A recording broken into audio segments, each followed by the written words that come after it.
Welcome to Chavez Ravine, Dodger Stadium, the place this afternoon on a gorgeous Sunday afternoon in Southern California. The Rockies getting set to take on the Dodgers, and as we were talking about, snap that 8-game losing streak, their longest ever here in LA. They fell last night 6-3. Friday night they lost to Clayton Kershaw and Los Angeles 7-3. Making his way to home plate is Charlie Blackmon. Charlie's in a real good place offensively. And here's the rest of the Southwest batting order for Walt Weiss. Southwest Airlines, book your low fare now at southwest.com. Cargo will bat second. Tulowitzki at 349. Justin Morneau, kind of a hard luck 231. He's really swung the bat much better than that. Nolan Arenado from Southern California at 317. Corey Dickerson at 318. Michael McHenry doing the catching. Daniel Descalso getting a start at second base. First off day for DJ LeMahieu. First pitch of the ball game misses, ball one. Well, a chance for Descalso real quick just to get in there, try to get something going offensively. Tough to take DJ out after the home run last night.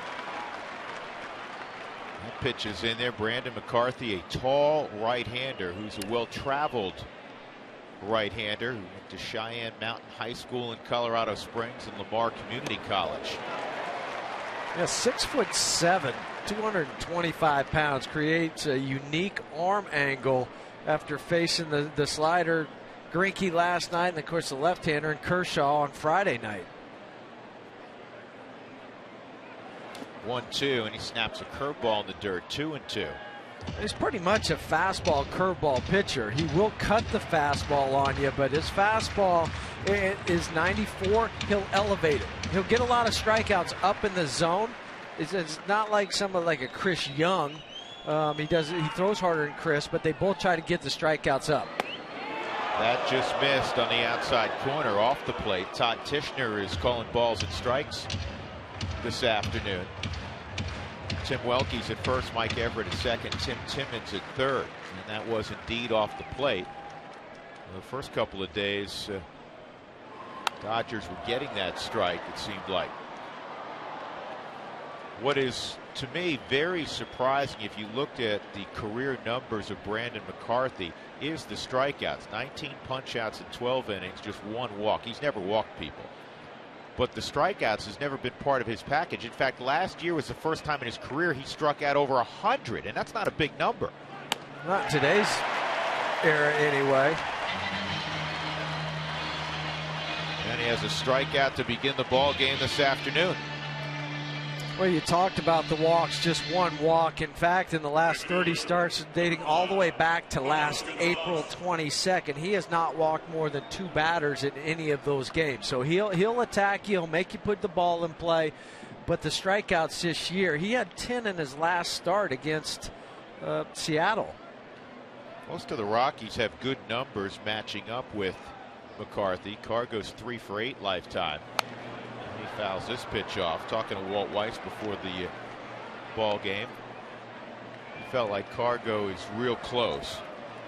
He obviously started out on fire in Milwaukee, and the difference between this, if you want to call it a slump, versus what we saw last year, is that when he was in a slump last year and he couldn't stay on the backside because of the knee, there was a great number of strikeouts. Well, and bad strikeouts. Strikeouts where the ball's bouncing by home plate. He had already committed his swing, or just real defensive. It's not to say he won't have a few, but he's on a lot more pitches now. Even the ones he's fouling off, there's just a fraction of an inch from changing everything. 2-strike count. 1-2. Cargo had a really good walk yesterday in that he was behind 0-2, and there were some borderline pitches that he was able to, as hitters will say, spit on, and ended up working out a walk.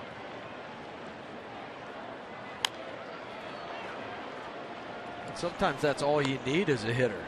You talk to any hitting coach, any hitter, they'll say, well, if we hear about guys laying down bunts to try to get him out of a slump, well, you take a walk, you see 7-8 pitches in a bat, that'll get you going.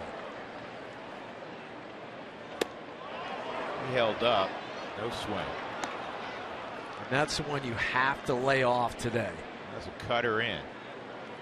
I've never heard of a hitter that didn't have a hole up and in. Even Barry Bonds would say that was the one place you could get him out. And a good job by Cargo wasting that fastball away. He was just sitting on 95, Brandon McCarthy, early in this game. In the last 3 years, his velocity has increased. In 2013, it was 91. Last year, it was 93. Now it's 95.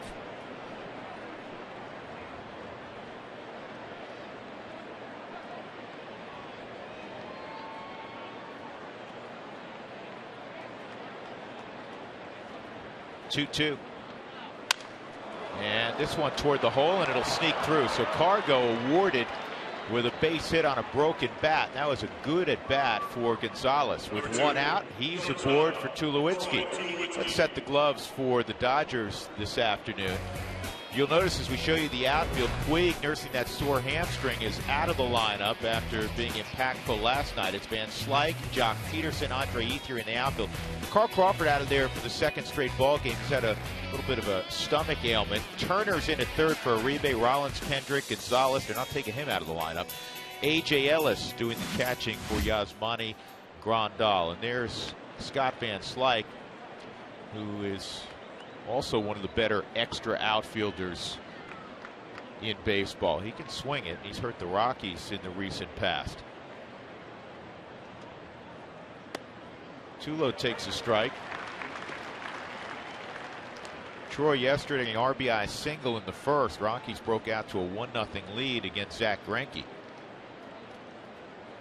It was a line drive bullet to left field over the head of Jimmy Rollins. Cargo draws a throw. See more and more of what Adrian Gonzalez just did. Huey, you were talking about it yesterday. Keep the tag on, because now with replay, every once in a while, a guy will hop up and he becomes disengaged. An inch, that's all you need. 2 inches. Guy comes off, you keep the tag on him, out. They go to the replay if he's called safe. This ball pulled foul.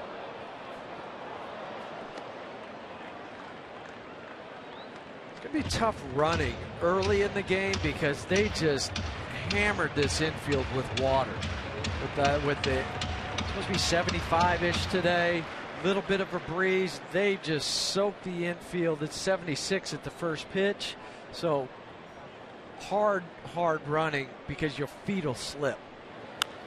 This is in the air to left field. Van Slyke will get there near the track as Tulo was out front just enough that he got it off the end of the bat. 2 outs, and that'll bring up Morneau. First baseman, number 33, Justin Morneau.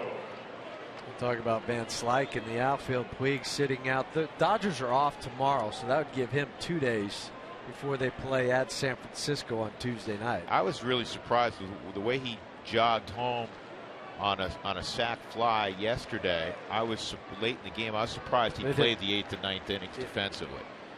He looked like he was really favoring that leg. He was gimpy. Breaking ball for a strike on Morneau. 7 for 21 lifetime is Justin against Brandon McCarthy. He has faced McCarthy more than anybody else. McCarthy, the White Sox, the Rangers, the Oakland A's, when Justin was with the Twins.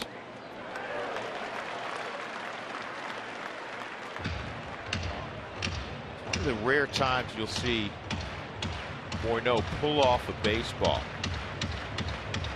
So good at keeping the right shoulder tucked in. Keeping the hands inside the baseball. He just didn't see it. 3-pitch strikeout as McCarthy fans 2 Rockies in the first inning. Cargo left at first.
Stadium as we go to the bottom of the first inning. Rockies did not score in the first. Our initial tweet on this Sunday on Toyota Talk. Perfect day for a Rockies game, says Kathleen. Absolutely. Only wishing it was at Coors Field. Go Rockies. Thanks, Kathleen, for sounding off. That's Jimmy Rollins, the longtime Philadelphia Philly. He'll lead things off again for Don Mattingly. Here's the Southwest batting order for the Dodgers this day. They'll have Justin Turner, who's 4 for 5 lifetime against Eddie Butler, batting second. Adrian Gonzalez, hitting like he's from a different planet. Howie Kendrick, Andre Ethier, Scott Van Slyke. He has a 10-game hitting streak against the Rockies. Jock Peterson, A.J. Ellis will bat 8th in front of McCarthy. Well, Eddie Butler has a 1.64 ERA. That is good. He wants to throw more strikes, obviously, with the 10 walks. Yeah, but he hasn't given up any runs, and that's the bottom line. He's figured out a way to make a pitch when he needed to. Just the 2 earned runs in his 2 starts. And hard sinker out of the zone against Rollins. Jimmy walked twice yesterday against Jordan Lyles, who walked 5. And it's 2-0. Jordan upset with himself after. He still pitched a solid ball game, but he was lamenting the fact that there were too many walks. That's in there. 2-1. Butler making his 6th career start, Jeff, and it's his 3rd career start already against the Dodgers. Well, his major league premier start, his first one was against the Dodgers at Coors Field, and he's also pitched against them here. So, and that's a good thing for Eddie. I think when he comes back to Dodger Stadium, he's already been on this hill. It was last year, September 27th. But you're familiar with the surroundings. You understand the mound, how it feels in relation to the batter's box. 2-2, and Rollins went, make a tag, and that's punch out to begin things. Well, I think you make a really outstanding point. Dodger Stadium, visually from the field, and you played many games here, it's like the biggest stadium one could ever imagine playing baseball. And you look up at the decks, and it seems, you always talk about the 3rd deck of the big leagues. It seems like there's 5 decks here. Yeah, because when you are up so high in that last deck, and even from the field, you're looking up and you're saying, wow, this thing goes on forever. So it can be overwhelming, and I think that's why the fact that Eddie has gotten the first one out of the way here can be beneficial. Justin Turner takes the ball in the dirt, 1-0. We're going to track that this afternoon. We always do, but we'll pay closer attention to it. First pitch strikes, so important for any pitcher, but particularly for Butler. And it's 2-0. That's back-to-back 2-0 counts. Pretty veteran bunch, at least at the top of the Dodgers lineup, where they'll make you throw strikes. So if you're not in the zone, they'll wait you out. On the ground to 3rd, tough pickup for most players, but not that one. Well, and a tough throw for most players, but not for Nolan. The Wizard at the corner. They called Ozzie Smith the Wizard. Nobody better than Nolan Arenado. Here's a look at the Rockies defensively. Dickerson, Blackman, Gonzalez, Arenado, Tulowitzki, Descalso for LeMahieu. Justin Morneau at first, and Michael McHenry doing the catching. For Nolan, he had a couple balls yesterday that got by him, but they were just hit so hard he couldn't make the play. He realized he had enough time with Justin Turner running. Don't make a off-balance throw where you're throwing too much across your body. Get a good grip on the baseball. Rockies have the shift. Adrian Gonzalez showed bunt. Nolan's going to stay right where he is now with 1 strike. Gonzalez leading all of baseball and humanity at 523. It's a 1-1 count. As you're fond of saying, is there another league that this guy can go to? Because, I mean, he is in one of those zones. Yeah, he's a candidate to be called up. That's a good looking pitch on the outside corner at 93 from Eddie.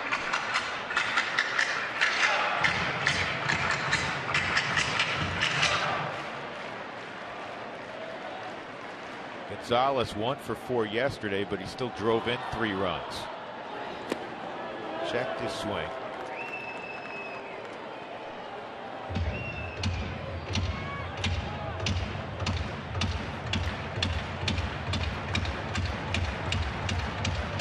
Dodgers in the midst of a 6-game winning streak.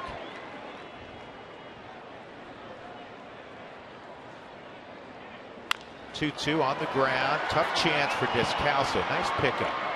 And Daniel throws to Morneau, and it's a 1-2-3 start for Eddie Butler. So we'll go to the second inning. No score on a Sunday in Los Angeles.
Your hometown Toyota stores. Let's go places. By the University of Colorado, Denver. See how CU Denver learns with purpose at learnwithpurpose.org. And by Southwest Airlines. Book your low fare now at southwest.com. No scores. We go to the second inning. Drew Goodman, Jeff Hewson, Jenny Kavnar along in a bit. Nolan Arenado, Corey Dickerson, Michael McHenry. We'll get a look at Brandon McCarthy. Rockies have hit McCarthy hard. You see the batting average against from our friend Nick Groke with the Denver Post. He has a 6.75 ERA against the Rockies. Remember this with Arizona last year? McCarthy gave up 2 home runs against Nolan very early in the season. The only 2 home run game of Nolan's young career. He will hit plenty more. Trust me. It was April 5th of last year. Part of the reason why Arizona ended up getting rid of Brandon McCarthy is 3-10 with a 5.01 ERA before being traded to the Yankees. And he pitched very well for the Yankees, which I think helped him earn a 4-year deal with the Dodgers. Here's a guy that's 12 games under 500 in his career. Is it 4 years, $48 million? Something. They throw money around like they're playing Monopoly. It does appear that way.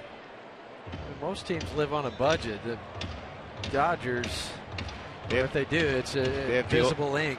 They have the old Jack Kent Cook budget. This is fouled off. As George Allen said, or Jack Kent Cook said about George Allen, I gave him an unlimited budget and he exceeded it.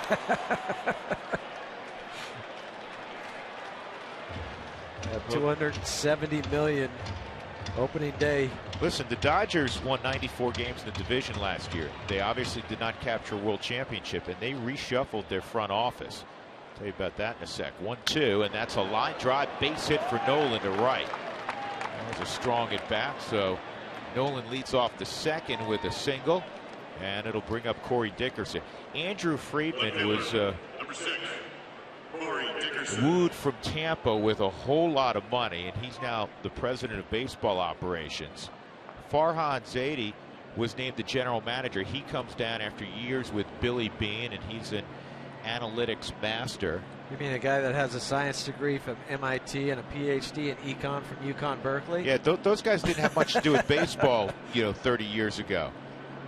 Josh Burns is now involved. He's a senior vice president of baseball operations. Josh, a former Rocky assistant general manager under Dan O'Dowd. This is popped up and playable.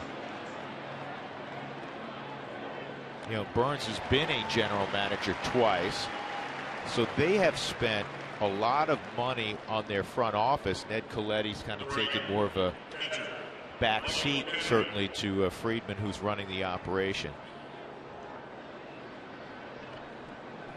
Stan Kasten remains president and CEO of the Dodgers. One out. Michael McHenry will take his turn.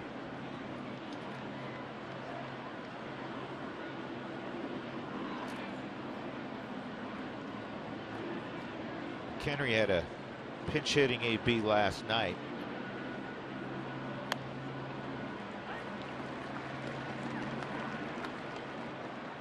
Struck out against Chris Hatcher in the 7th. 1 strike count. Michael hits in his first 2 starts this year.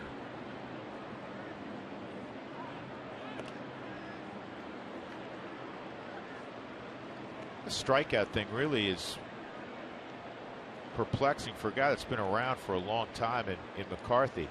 He struck out 123 batters and 170 2/3 with Oakland in 2011, and last year was actually the second time he was over 100 if you combine the numbers between Arizona and the Yankees, but it wasn't by a bunch. So he's really picked up the strikeout total this year, and most of the punch outs are coming on that fastball that looks enticing, but it's a little bit above the strike zone. Never catch up to it. Part of the Rockies' game plan today is naturally to stay off that pitch, get him down in the zone. So what you have to do as a hitter, you have to set your window where that strike zone is for you. You have to set it lower, and then when it is up, it just seems like it's way up, and you lay off it. It's a good theory to go into the game plan and stand in the batter's box with that. Sometimes it doesn't work out. Like that swing. Just it looks, you feel like, man, I can catch that. I can get it. Not a problem until you swing. You always work underneath it. Yeah, because your hands are in the barrel where how it travels. You're swinging, you end up swinging up towards that, and you're always underneath the baseball. Arenado at first with 1 out, 2-2. Daniel Descalso's on deck.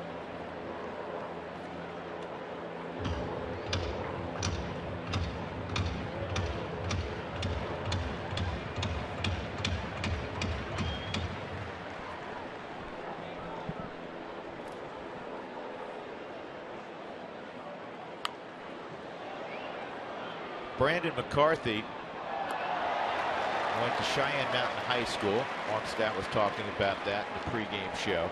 And then on to Lamar Community College, where he was drafted by the White Sox in 2002 in the 17th round.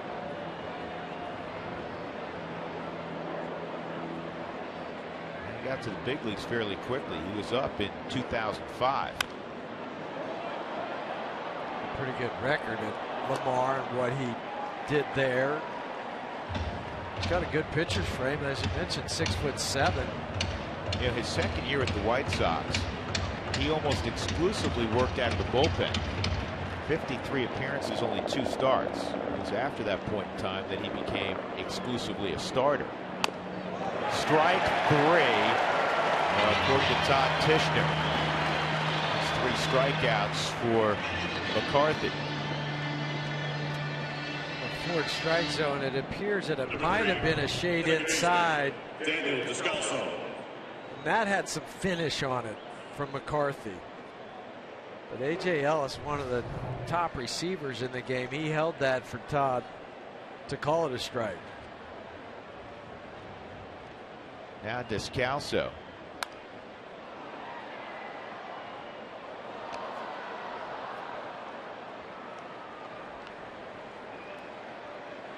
This is where, being a manager, there's so many facets of managing a team, and you want to keep guys active, your bench players. And obviously Descalso's a guy that typically is going to come off the bench.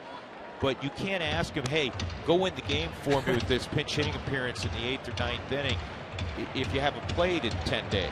It's not fair to him. It's not fair to the ball club. You have to give him a game or two a week where he can go out and get the 3 or 4 at bats, string some together. So when you ask him to pinch hit on a Tuesday night against a closer, go get him, he has a better chance. 1-2. And then in one of these next probably 3 or 4 days, maybe even on a Thursday, I don't know how it's going to shake out, but Troy's going to need a day off. And so Daniel's going to get another start there, maybe Rafael Inoa, something. And so those guys. So they can bunch some at bats. Yes. This ball's in the air, pretty well hit to left. Van Slyke will make the catch near the line. And the Rockies are done in their half of the second. Middle of 2 in Los Angeles, no score.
Welcome you back to Dodger Stadium. Jenny Kavnar standing by the Rockies dugout. This is the place where Eddie Butler watched for the last 2 nights. Rockies starters walk 9 batters from the potent Dodgers lineup. He has a good game plan today, and his pitching coach Steve Foster said it's really to simplify things.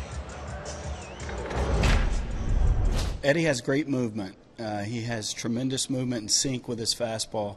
And one of the things many young pitchers do is max effort pitch. And I think when you learn to control your fastball and movement together, you find that you get a lot easier outs and have shorter at-bats. And for him to go deep in this game today, he's going to have to pitch in the zone. He's going to have to trust his movement, and he's going to have to locate strike one. Well, so far so good on the game plan through just an inning. Eddie Butler came out about an hour before his start, set his glove on the bench. He had a big notebook that he set right next to it. He has notes on what to do today, and if he can just stay focused, he can try and go the opposite way of his last start when he walked 6 guys. Yeah, that's got to turn around. Eddie would tell you that, and he worked ahead on Howie Kendrick quickly, and it's 1-2. On the cleanup man for the Dodgers.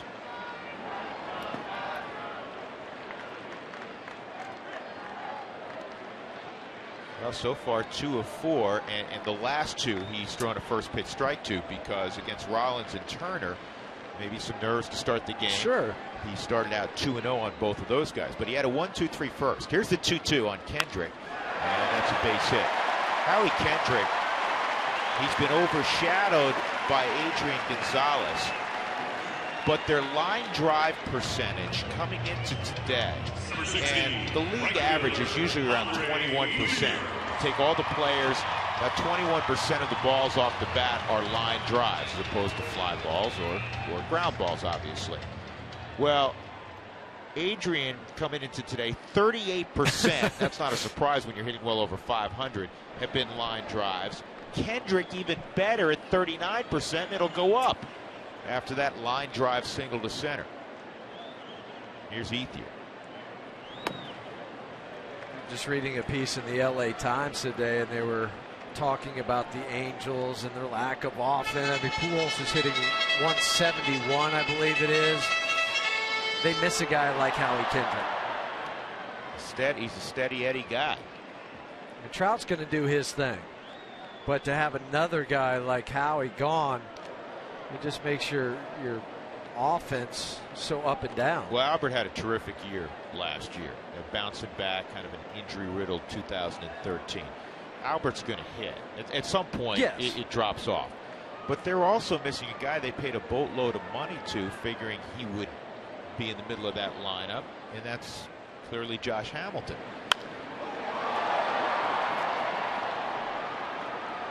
Dickerson makes the catch. Ethier retired, 1 out, and Scott Van Slyke will be next. Rockies fans, you can join the conversation all season long. Join us with your thoughts, your photos via Twitter, Instagram, or Facebook, and you can use the hashtag Toyota Talk to get involved. So we'll show as many as we can through our Toyota Talk instrument during the ball game. And you see it periodically in the lower third. This was great news. We were talking about the product of British Columbia, the University of British Columbia yesterday. Our old friend Jeff Francis got called up today.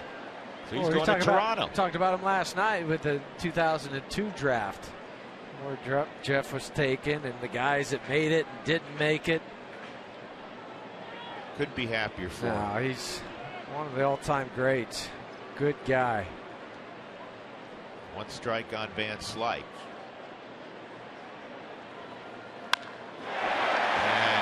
This to left center, and Dickerson can't get it, and that's going to roll to the wall. Green light for Kendrick. He'll score.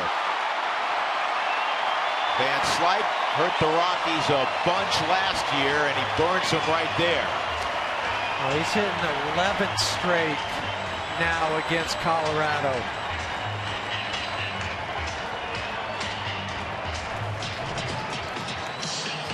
Slider that didn't have any movement. Before he goes over, just took the wrong route. More of a straight across instead of cutting back and circling. And it goes to the wall.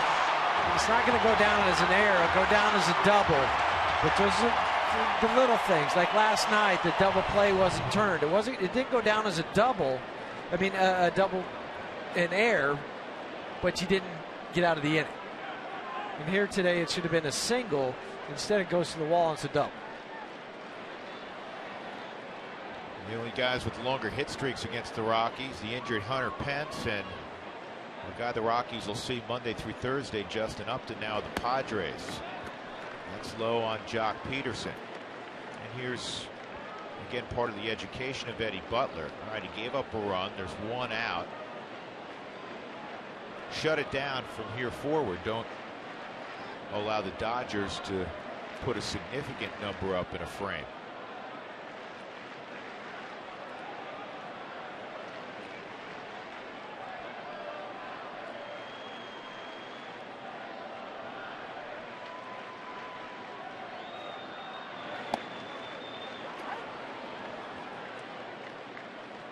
How about the movement on that changeup?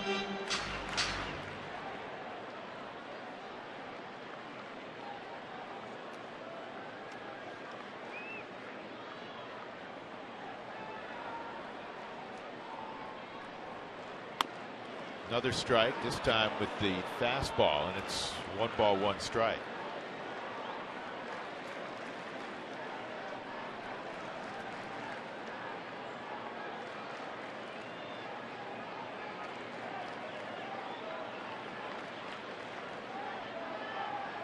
One out, Van Slyke at second. And that's line the left. That's going to go to the corner, bring home another run for the Dodgers. Back-to-back doubles, 2-0 LA.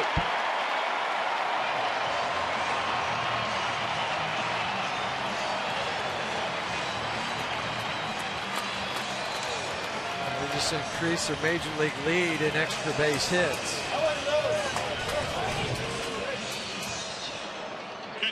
Six prior at bats for Jock Peterson. He struck out 5 times, not including a walk and a hit by pitch. That time he stayed on the slider and hit it the other way. But where it was in the count, that got way too much of the plate. Jock Peterson, tremendous talent, but as we discussed yesterday, he swings at a lot of pitches, so don't give him anything in the middle portion when you're ahead.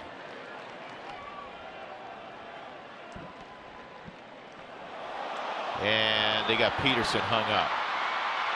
Oh, called him safe. Called him safe, said he missed a tag. Wait a second. Now the trail umpire, Mike Everett, is going to get together with the third base umpire, Tim Timmons. This may get flipped. Here comes Wall out. Everett may have seen a tag. Well, and he had a better angle.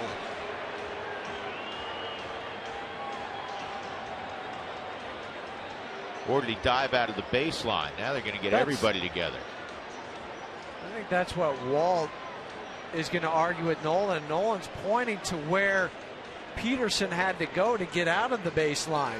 And the reason I say Mike Everett had the better view because he was straight on in line with the base runner, and the third base umpire, Tim Timmons, is behind the bag.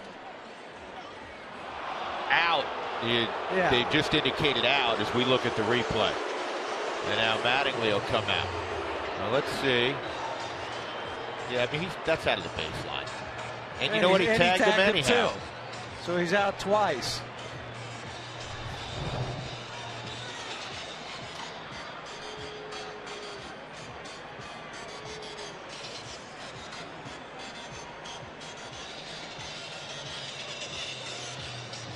You know, if they went to video replay, you'd see he was tagged also. I mean, it's not being utilized here, but Walt didn't have to ask for that because the first thing he asked for, I guess, was whether they're at the baseline. They got it right, so it's a pickoff of Peterson, and that clears the bases. 2 outs. A.J. Ellis at the plate.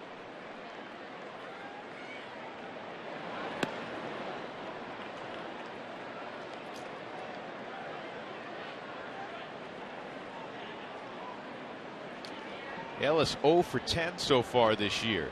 He's become the backup to Yasmani Grandal, 2-0.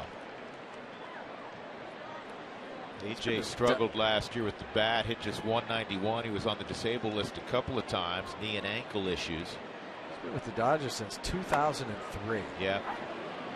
And then there were a couple years there, 2012, 2013, he hit above 270. In fact, in 2012, he hit 270, 13 home runs, 52 RBIs, and he's a good receiver. You pointed that out.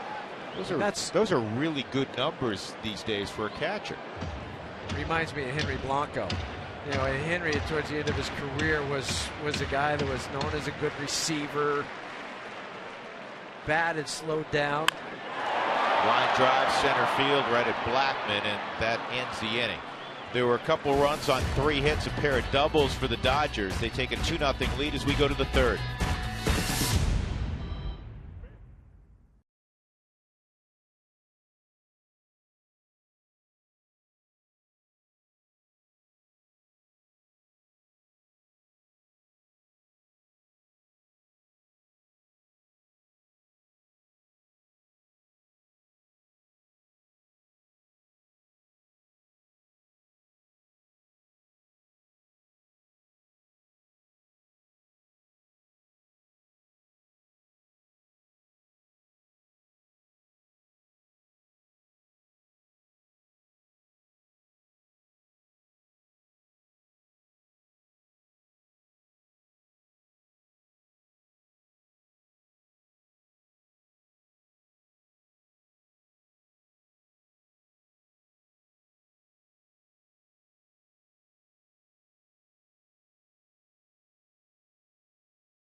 Monica Beach on our off day. Didn't go to the Ferris wheel, though. Leading off for Colorado. You didn't want to get stuck at the top. Didn't want to get stuck at the top. Who wants tacos? If the Rockies score 7 or more, go to participating Colorado Taco Bell locations the next day. Do it between 4 and 6 to get your Rockies taco special. Liv Moss at Taco Bell. Brandon McCarthy finishing his warm-up pitches.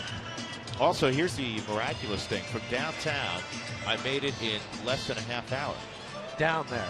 Down there. Coming back, it took 4 days. Eddie Butler will be first, 9-1-2 in the third inning. Now, when you play an elite team, an elite team playing well, Walt said it best after the game, you have to play super clean baseball. And yesterday, the Rockies were competitive against Greinke, good at bats. They produced 3 runs. They got 3 runs off Kershaw in 6 innings on Friday night.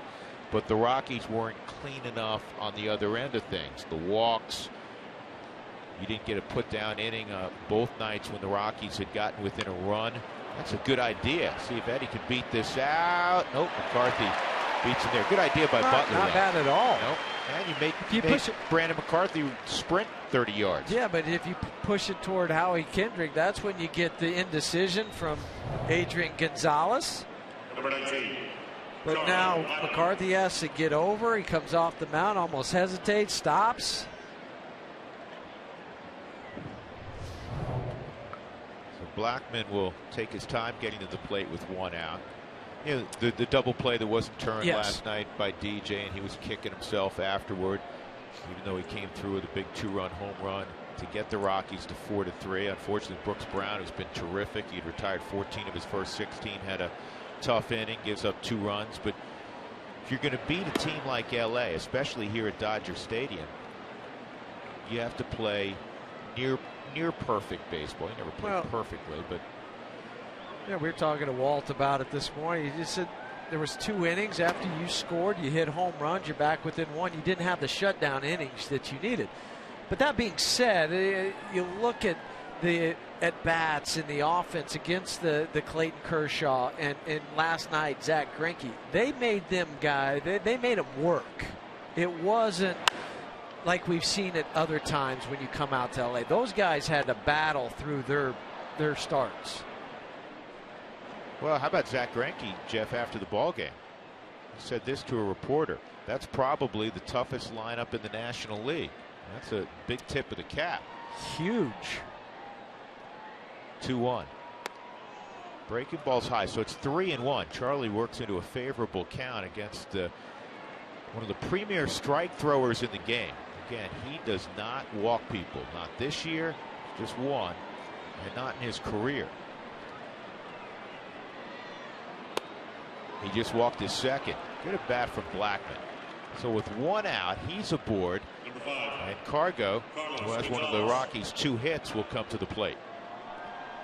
We'll come celebrate the 20th anniversary of the first game played at Coors Field on April 26th with the 1995 Colorado Rockies Players Appearance and Autograph Sessions. So yes, April 26th, opening of Coors Field.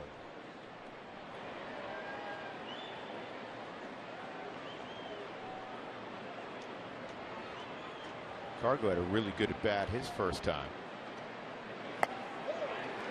Fouled off a number of pitches, and then with a broken bat, punched it through the left side of the infield. Cut fastball.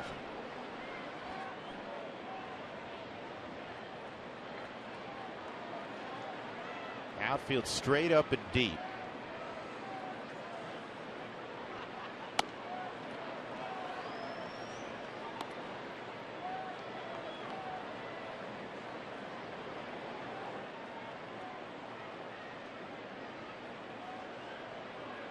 Cargo, a lifetime .329 average against Dodger pitching coming into today.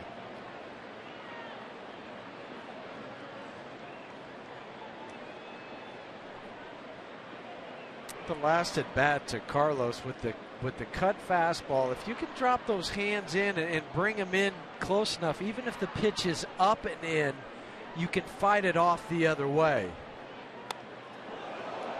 He's trying to get out of the way. Unfortunately, the bat got in the way of the baseball, so he goes from a potential 2-1 situation to a 1-2 situation.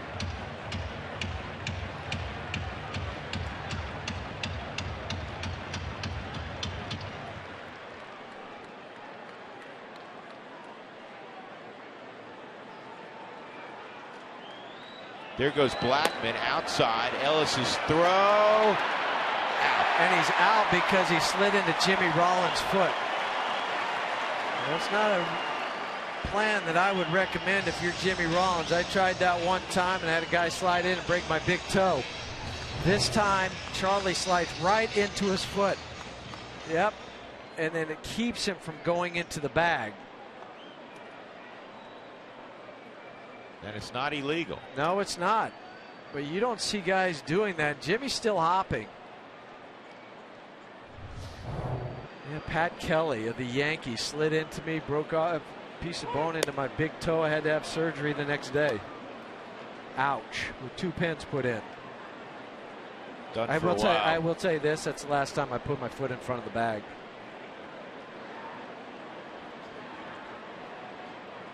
Three-two.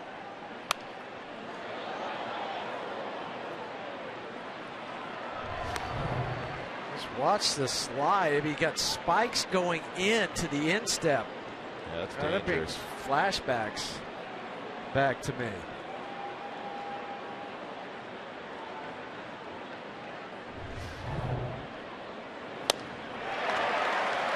McCarthy with another strikeout. 4 in 3 innings. The Dodgers leading it 2-0.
Butler. Butler had a 1-2-3 first and then gave up 3 hits and the 2 runs in the second. League leaders are brought to you by your Colorado Hyundai dealers. Troy Tulowitzki, all-time fielding percentage among shortstops, ahead of the great Omar Vizquel, and Jimmy Rollins third on that list. And the minimum games is 650 played. 3 special shortstops. I think Vizquel just on his defense ought to be in the Hall of Fame one day. I would agree. I mean, I think about a play he made in the playoffs, just barehanding it. He also did it on a Bosio no-hitter, where as a bouncer barehanded throws it and makes a play. And when you're talking about a premier position and a big guy like Troy, to be able to move around and you know when the ball's hit to him, it's going to go in that glove and disappear and going to be an out. Strike 3, and McCarthy's the first out of the 3rd inning. That's the second strikeout for Eddie Butler. Number 11, Jimmy Rollins. Well, Here comes Rollins. Yeah, and we're talking about shortstops, and let's talk about a little analytics for a moment. Defensive runs saved, or DRS.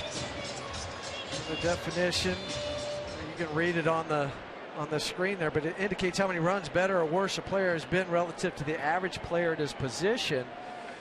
And these are numbers that you sit and you go, okay, tell me what's good, what's bad. Well, if you look at last year for the Rockies, across the board in their infield, DJ LeMahieu was a +16. Nolan, both of those guys won Gold Gloves.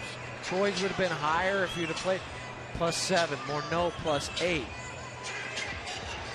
When you break it down and you look at those numbers, it just tells you how important this defense is, and that's why they get this nickname of Coors Shield. Right. Well, the DRS ratings, 0 is average. It's one of the reasons it's pretty easy to follow it. Above average is 5. So Tulo in half a season was almost great. Gold Glove calibers +15, and DJ and Nolan were above that.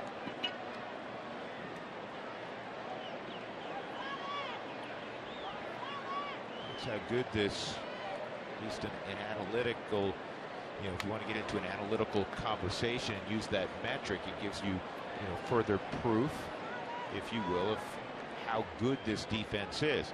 And it's not just putting away outs that are hit to you. It's baseballs that other players don't get to. This ball's turned on by Turner, and that's a fair ball. Hit the line. That's going to be the third double of the ball game for the Dodgers. They have 49 extra base hits this year, first in baseball, ahead of the Rockies, who had 45 coming in. And for Justin Turner last year, he had a breakout year. Right on the painted foul line. Turner no last chalk year, here. Yeah, Turner last year hit .340 to your point, with 7 home runs, 43 RBIs, and 288 at bats. Former standout at Cal State Fullerton. He's a Southern California native. Dodgers tied with the Rockies in doubles. And the last guy you want to see, Adrian Gonzalez, strike one. Adrian this year has come up with men on, with men in scoring position 8 times. He has 6 hits.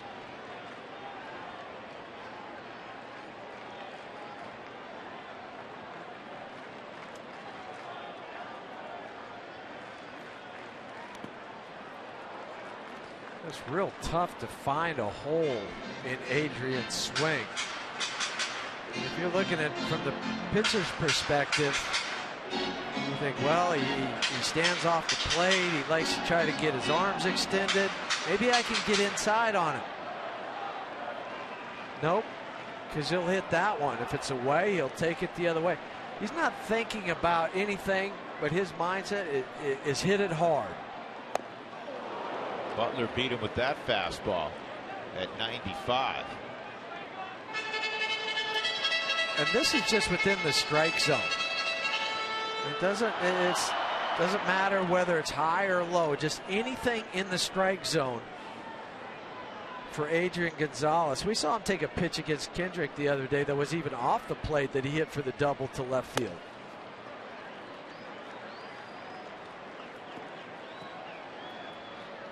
Talking about drafts, Adrian Gonzalez was the first pick in the 2000 amateur draft in June. 1-1 by the Florida Marlins. He turned out okay, didn't he? It's a good pick. Pulled to first. Morneau's got it. Puts a hand up. He'll get to the bag. And that's all in the 3rd inning for the Dodgers. We go to the 4th. LA leading 2-0.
Appreciate it. Troy Tulowitzki, Justin Morneau, Nolan Arenado, 3, 4, and 5. Rockies trying to figure out Brandon McCarthy. They have just 2 singles and a Blackman walk against McCarthy so far, who has struck out 4.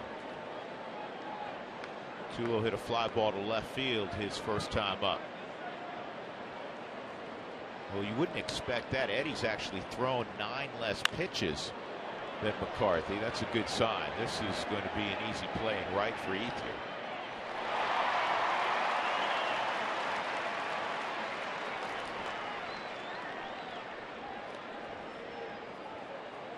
Number 33, Justin Morneau.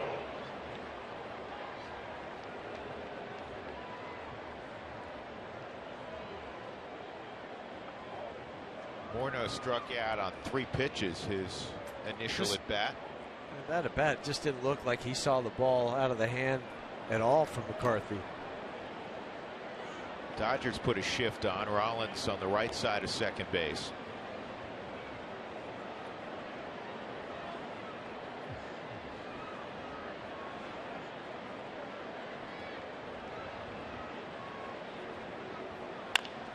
And to Howie Kendrick.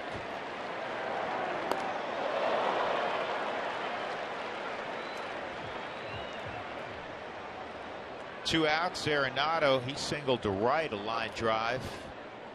His first time up. Nolan Arenado. Rockies in the midst of 13 in a row, 25 straight against the National League West. They play every day next week at home. 4 against the Padres. And then 3 against the Giants before heading to Arizona and San Diego. So the next off day is a week from Thursday out in San Diego. And then the only 2 teams, or the only team they played, it's just a 2-game set, is not the next road trip, but the road trip after that when they come back out here to Anaheim and LA.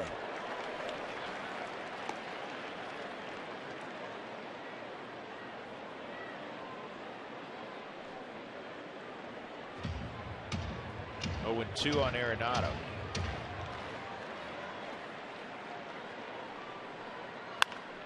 Hard on the ground, and Turner comes up with it. Quick inning from McCarthy. 2-0 Los Angeles. Back to Dodger Stadium after this.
Headed to the bottom of the 4th here at Dodger Stadium. LA has a 2-0 lead over Colorado. Arguably one of the best plays in baseball this week happened Tuesday with the tarp catch from Nolan Arenado in San Francisco. And well in Los Angeles, I got the chance to speak with his agent, Scott Boras. Here's what he had to say about the catch. told Nolan I'm going to start putting stop signs on the cement wall over here so that you know when to stop running. Fans say, well, that's a special play, but there's so much that goes into it where only a few athletes can ever even come close to putting himself in a position to make that play, let alone make the catch. So it was really, you know, I texted him the next day because I really wanted to know how he felt a day or two after because I knew he was sore.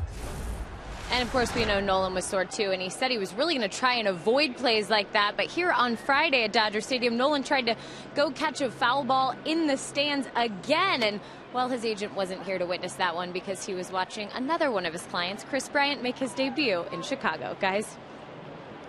It was an incredible catch, to say the least. Here's the 2-1. And the next night, he almost made another incredible catch running toward the stands.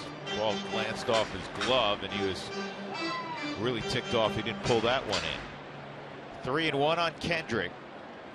Singled and scored in the second on a double by Van Slyke. Howie Kendrick, drafted in the 10th round out of a Florida junior college. He's a Florida kid.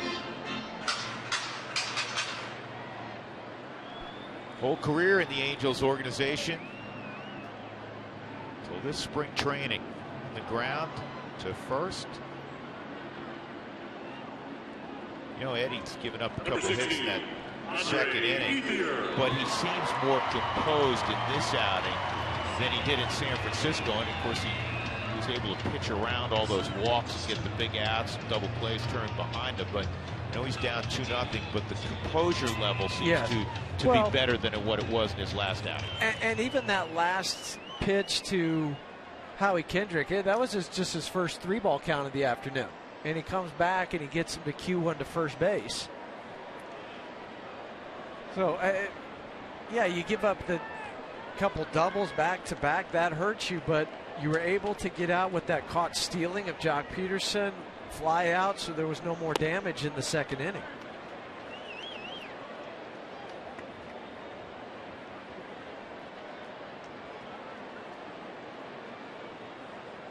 Ethier fly ball to left. And the 1-0's in there, 1-1.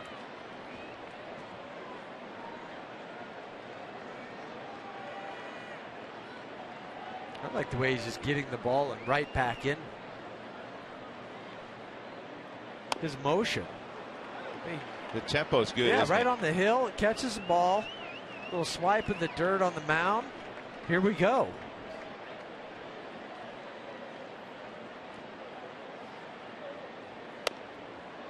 That just missed. I just think his timing of his delivery. He gets the ball. As he's starting to turn, he'll drop his hands down before he gathers himself over the rubber. So the hands will go down. You get the turn, a little slide, and here we go.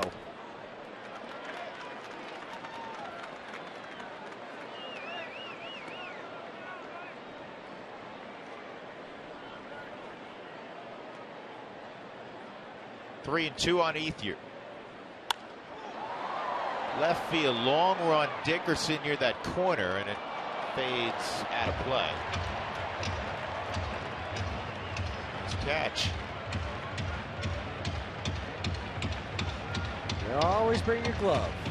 Sit where right. She is, absolutely. Now, if you're on the top deck, towards the top, probably not. Good pitch, jam shot. Nolan catches, 2 outs. With every challenge call, the Subaru Eyesight Review will determine the outcome. Love, it's what makes a Subaru a Subaru. I need a challenge so far this year for Walt. He was going to challenge one a couple innings ago, and the umpires got together and had Jock Peterson out on being out of the baseline. He was tagged anyhow on that caught stealing. First pitch strike on Van Slyke. He rifled a double to left center to score the initial run for the Dodgers. He would be plated by Peterson's double on a 1-2 pitch to left.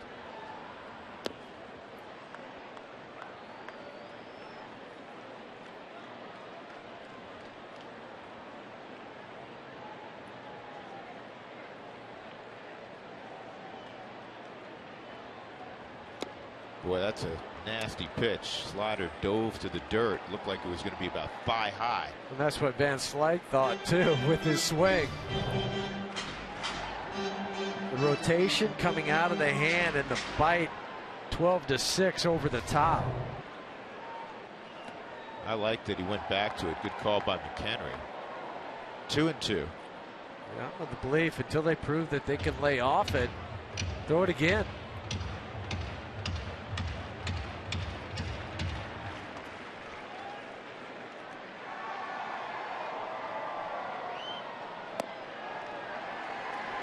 Darts inside, 3-2. That was at 96.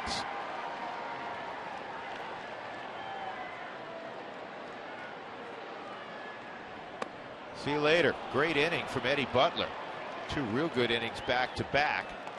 Butler picks off his 3rd strikeout. See if the Rockies now can get the bats going. They trail 2-0 as we go to the 5th inning.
Mustang head turning and heart pounding Ford go further by Southwest Airlines. Book your low fare now at southwest.com and by CenturyLink, your link to what's next. Perfect day for the Beats, 76 degrees. Game time temperature this afternoon inland at Dodger Stadium. Kelvin Herrera tossed after throwing behind Brett Laurie in the 8th. 5 Royals have been ejected. I think Kane got ejected in the 1st along with Ned Yost. Also the pitching coach got ejected for Kansas City. This usually doesn't happen till July or August. So it's about 95 in the Midwest. Dickerson popped to second, his initial at bat. So here we go in the 5th inning. The Rockies down 2-0. McCarthy's been outstanding. Sounded way inside. I guess it did. I thought it hit him for a moment, but it skipped off the ground. That was the second sound I heard. Yeah. Other notes from baseball today. Nelson Cruz hit 2 more home runs. He's got 8 for the Mariners. No, it missed him. Yeah, it missed. Hit the ground and then off the tip of the glove of A.J. Ellis. Rockies will see the Mariners up in Seattle later on this year. It's been a while since the Rockies have played up in the Pacific Northwest. Over a weekend in early September.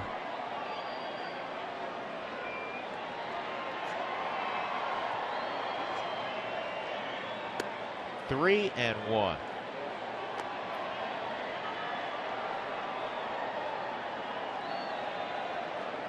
Rockies have not had a runner to second base. Cargo a single in the 1st. Arenado a single leading off in the 2nd. Blackman walked in the 3rd. Caught stealing.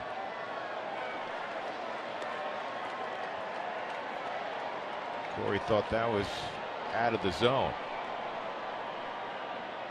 And if Corey thinks it's out of the zone, it's got to be a ball because he'll swing it virtually anything. Different area code.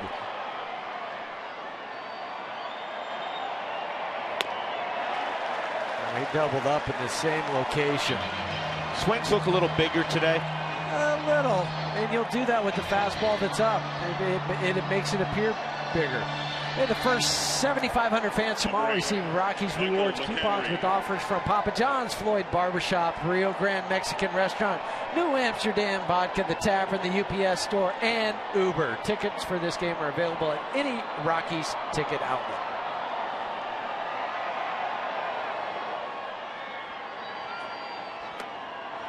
Ball one on McHenry.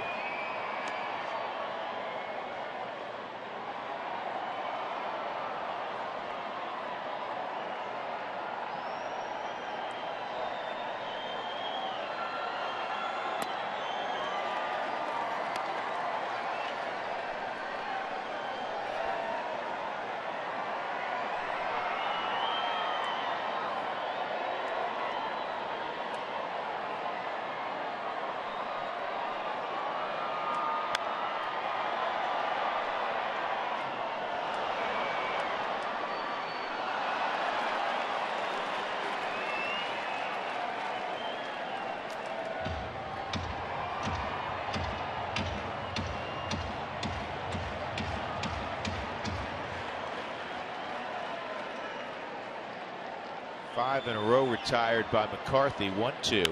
And this one will be gloved by Kendrick. 2 outs.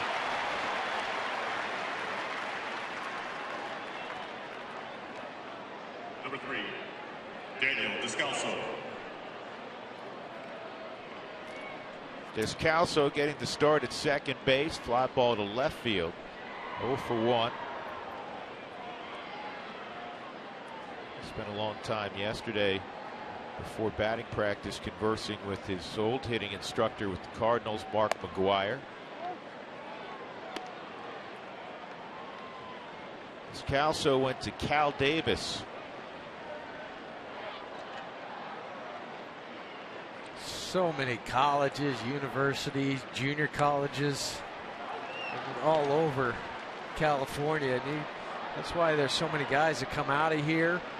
I mean, the weather's nice. The scouts, sometimes you need 2 or 3 scouts just for the state. Well, you definitely have to have one in Southern California and one in Northern California. You may have to have a couple in Southern California. A lot of folks to go see.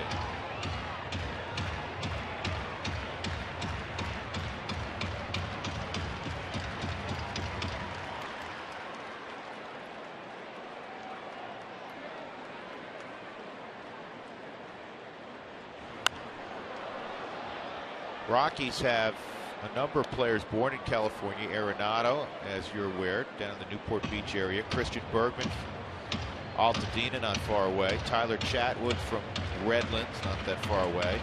Descalso's from Redwood City. LeMahieu, who grew up in the Midwest, actually born in Visalia. Matzik from Mission Viejo. Tulowitzki north of here in Santa Clara. Well, I was just looking, the Rockies have 3 scouts in California. In Southern Central California, Matt Hadabaugh, John Lukens in Southern California, Gary Wilson in Northern California. You have to. Too many folks. McCarthy with his 6th strikeout. He's retired 7 in a row. And again, the Rockies have not had a runner reach second base yet. 2-0 LA.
Dodgers got 2 runs against Eddie Butler in the second inning. A couple of doubles by Van Slyke and Jock Peterson producing the runs.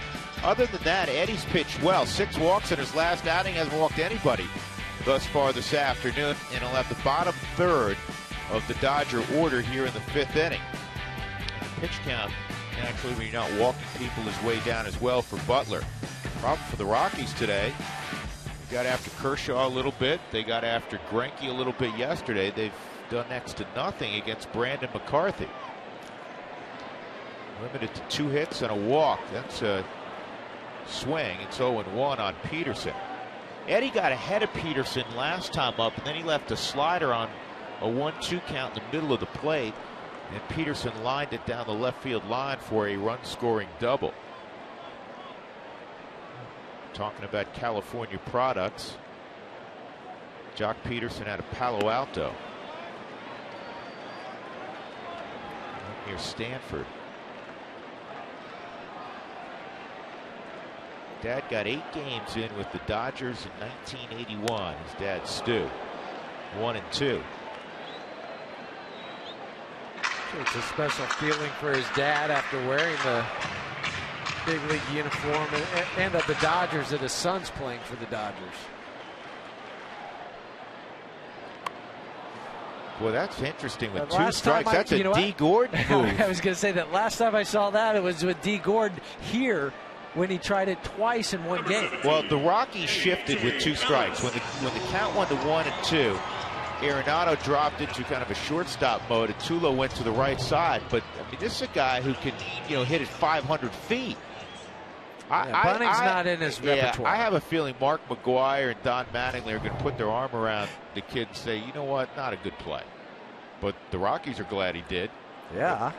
A.J. Ellis fouls it off. That goes down as the 4th strikeout for Eddie Butler. For Eddie, 2 swinging, 2 looking.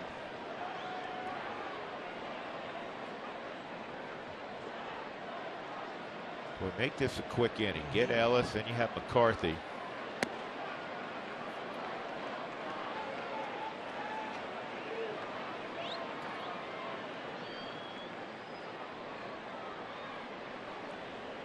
Two and 2.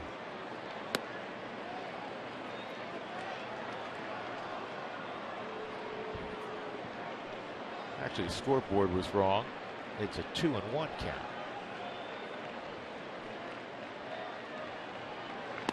Yes, he went. Check it. Guess not. I'll make him earn it. Don't give him the freebie. He went that time. 3-2. Go right back out there again. Don't mess around.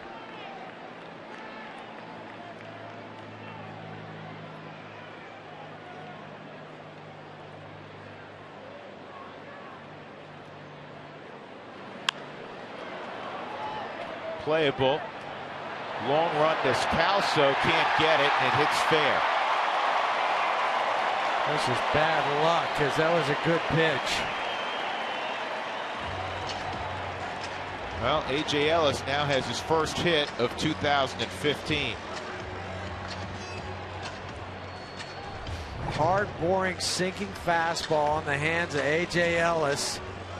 Number 38, Brandon McCarthy. Just drops in no man's land, a foot in fair territory.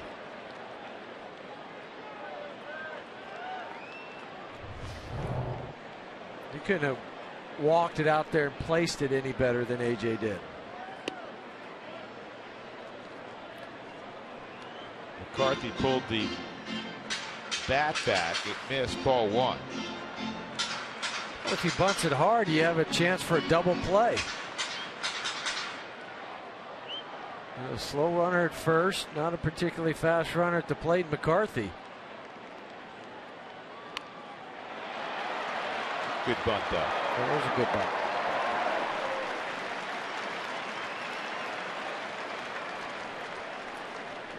Well, fans looking for a fun and affordable family atmosphere to hold your company picnic this summer, you check out our pregame picnic areas. Call 303 Rockies for more information. Come on out to Coors Field for a pregame picnic.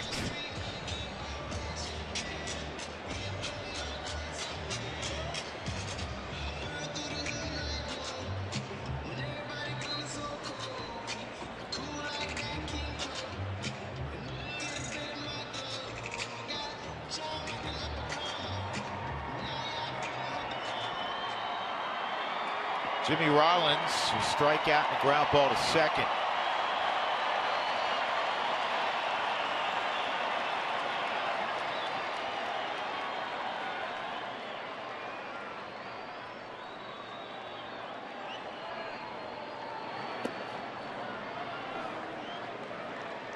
Butler and McHenry decided to go off speed initially. Ball one.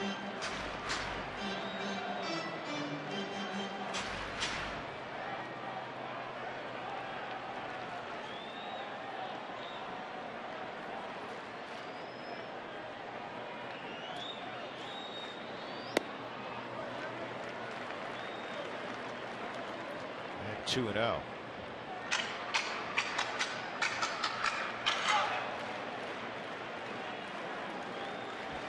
This is the time that Jimmy will cheat and look for a fastball in to hook it down into the corner, try to yank it out of the yard.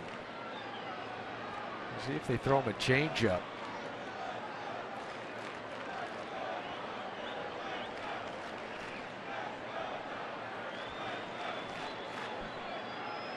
They did, and it missed. You have Turner on deck. I'd be real careful with this pitch, and then you can go right on right with Turner. The downside of that is Turner's 5 for 7 lifetime against Butler, including a double in the third. I'll go with the odds the other way. He's due to get out. 3-1. I know what you're saying. It's always the dilemma when you're looking at numbers. Take the veteran of Jimmy Rollins or the shorter sample size of Turner. And he walks Rollins. So 2 aboard for Turner. It's the first walk issued today by Butler. Number 10, Justin Turner.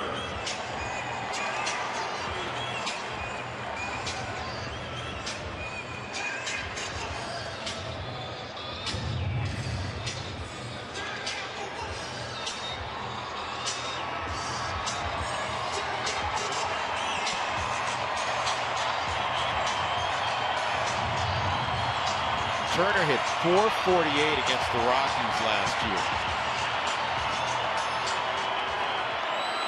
5 doubles, 7 RBIs. He was 13 for 29.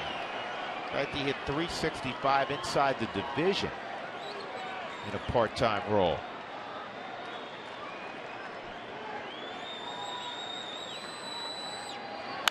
And he comes through again. A.J. Ellis is running. Dickerson up with the baseball. And they'll stop Ellis at third. Lorenzo Bundy, an old friend of yours, the third base coach, said nope. Well, with Adrian Gonzalez coming up, we're going to give him a turn. Well, the ball was hit hard. A.J. Ellis is not fast. They wanted the fastball in and down. Just didn't get down enough. And boy, Turner did not miss it. He's now 6 for 8 against Butler.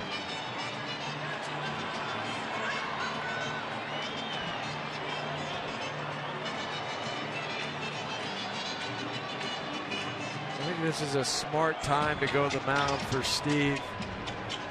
You get a big pitch in this game, big at bat, but there's 2 outs. You got to force at any base. Making sure we're going over the same game plan. How do we want to attack Adrian Gonzalez? Scott Oberg is now up in the bullpen for the Rockies. Just got up a couple minutes ago when Steve came to the mound.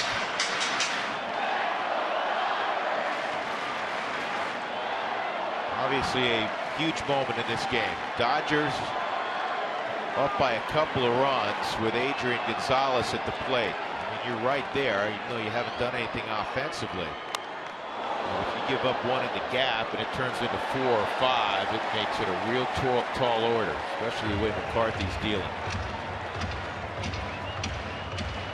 Butler came right after him on that first delivery. Gonzalez a ground ball to second and a weak ground ball to first.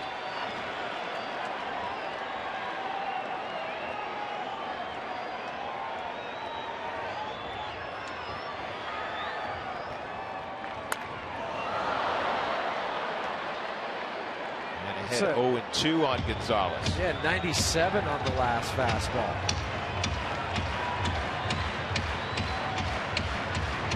I like that. It shows competitiveness, and it shows I got something more in the reservoir, and I'm going to pick my spots to utilize it. Now's a good spot.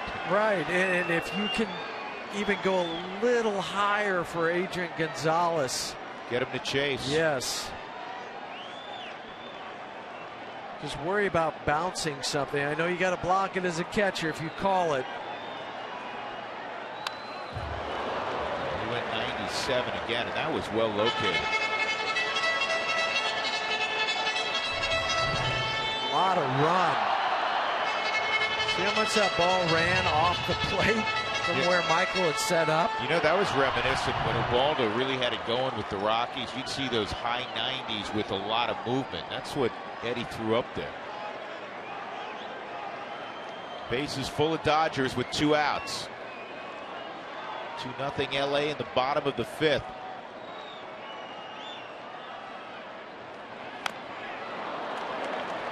Sliders wasted by Adrian Gonzalez. Career .292 hitter. This could be one of those growth moments for Eddie. On this stage, large crowd, you got the guy that's just hitting off the charts now. Bases loaded. Confidence building moment. Yes, it is. He's done a lot of good things today. Here's another 0-2. And is this one playable for McHenry? I think it is. Great job, Eddie Butler, who's there to grab McHenry as he grabs the baseball. He works out of the bases loaded situation, getting Adrian Gonzalez to foul out. Well done.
Sports is brought to you by Coors Banquet Beer, brewed in Golden, Colorado since 1873.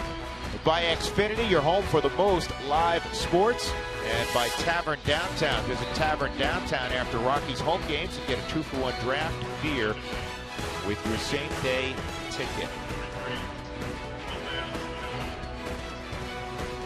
You know, the Rockies are going to go to their bench. Eddie Butler was scheduled to lead off, and it was probably a tough decision for Walt because the pitch count was in the low 80s. And now you're going to ask your bullpen to eat up at least 3, hopefully 4 innings, obviously. Rafael Ynoa will be the pinch hitter. And I say a tough decision because, you know, listen, if it was a 3 or 4 run game, I think you probably got to go to your bench. Well, and you're looking at Jorge De La Rosa making his first start tomorrow. You don't have an off day for 10 days. I mean, those are the decisions that managers, they go back and forth with their bench coach. And quickly, it's 3-0 on Ynoa. It's not easy, as you said. You're in the low 80s. Maybe you could squeeze another inning, possibly 2 innings out of him.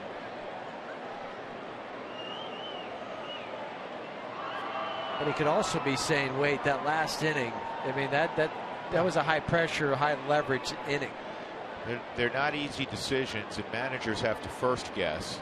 Everybody else has the luxury of second guessing. 3-0 on Ynoa.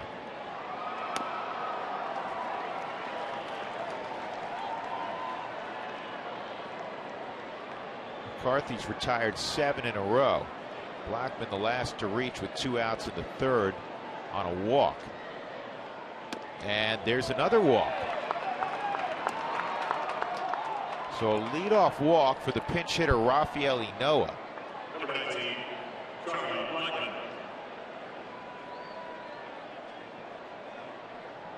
The day after every Rockies victory, get 50% off your online order at Papa John's.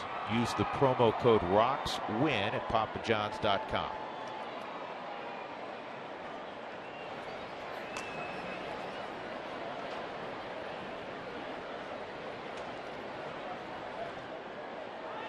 First pitch going, hit and run. That's toward the left center field gap. It's cut off. Going first to third is Ynoa. Head first slide safe on the throw by Van Slyke. Blackman couldn't move up. First and third, Colorado. Nobody out in the 6th inning. So right now, looks like it's paying off the decision by Walt Weiss. Got his leadoff man on, set him in motion, and Charlie Blackman on the hit and run delivers. And when you're looking at a hit and run, this is the place that you want the pitch because it's down. You're thinking top half of the baseball, no problem to hit it the other way. I mean, if he hits it on the ground with Jimmy Rollins going, he's going to get a first to third. And this is how you put pressure on a pitcher that just seemingly has been in control today. And now you have your big dogs coming up. Cargo, Tulo, Morneau. Rockies, after Eddie Butler got out of that jam, getting Adrian Gonzalez down just 2 runs. Cargo out in front a little bit. This is where you got to get back to the approach team-wide that the Rockies had in Milwaukee and San Francisco. Don't try to hit the ball 440 feet. No, just stay in the middle of the field. Middle of the field. If you peck them to death, that's good.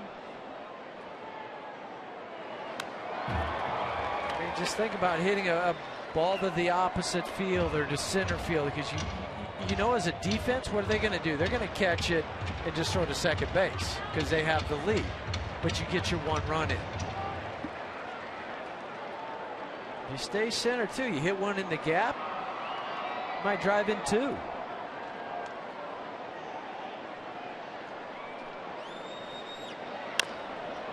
This is popped up and it's on the infield, so nobody's going to advance. Rollins makes the catch.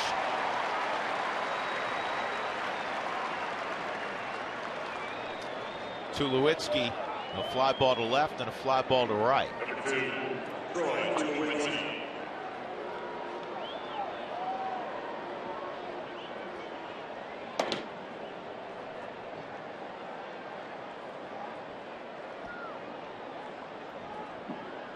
This is where you have to be so mentally tough in this game. You know how disappointing Cargo is. You go back to the dugout, and now you have to, root your teammates on. You may not get another opportunity offensively for 40 minutes. Right, but have good thoughts about what this guy's going to do, because this team this year, they're showing you, well, if I don't get it done, my teammate's going to pick me up. Tulo's been outstanding with runners in scoring position, 6 for 12 this year. Rockies trying to break the ice against Brandon McCarthy here in the 6th. Here's the 1-0.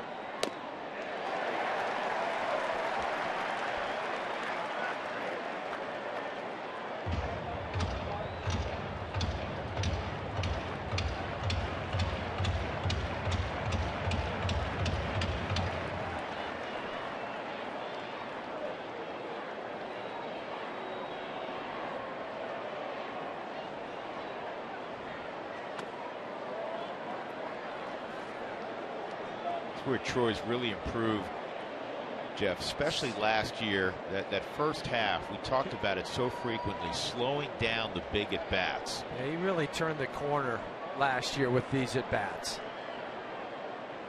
grinding them out, waiting until you got a pitch, not getting yourself out. Troy hitting .429. Afternoon ball game so far this year. 2-1 count. Good speed at first, and Blackman. And that's going to get out of play. Well, first 20,000 fans on April 24th receive a Colorado Rockies tote bag courtesy of MLB Network. Get your tickets for this game against the San Francisco Giants today.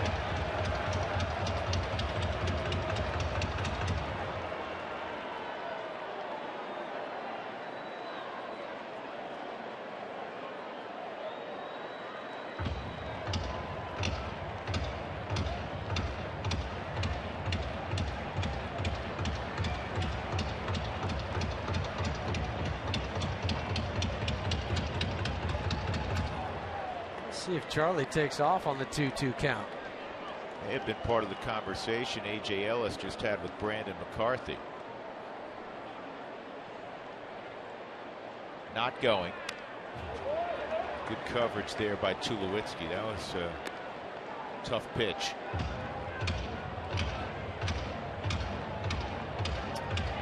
Six miles an hour. It's all, you know, it's easy to say, well, I was off the plate.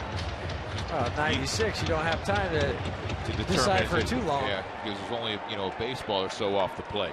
You want to leave it in the hands of the umpire.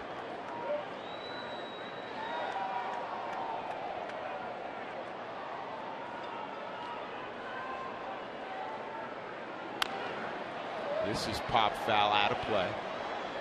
Good battle to Tulowitzki and McCarthy, and you're right. There's data that supports this. Brandon McCarthy throwing harder later in his career than he did earlier in his career. You don't see that big of a jump. It's 4 to 5 miles an hour just in the last 2 years.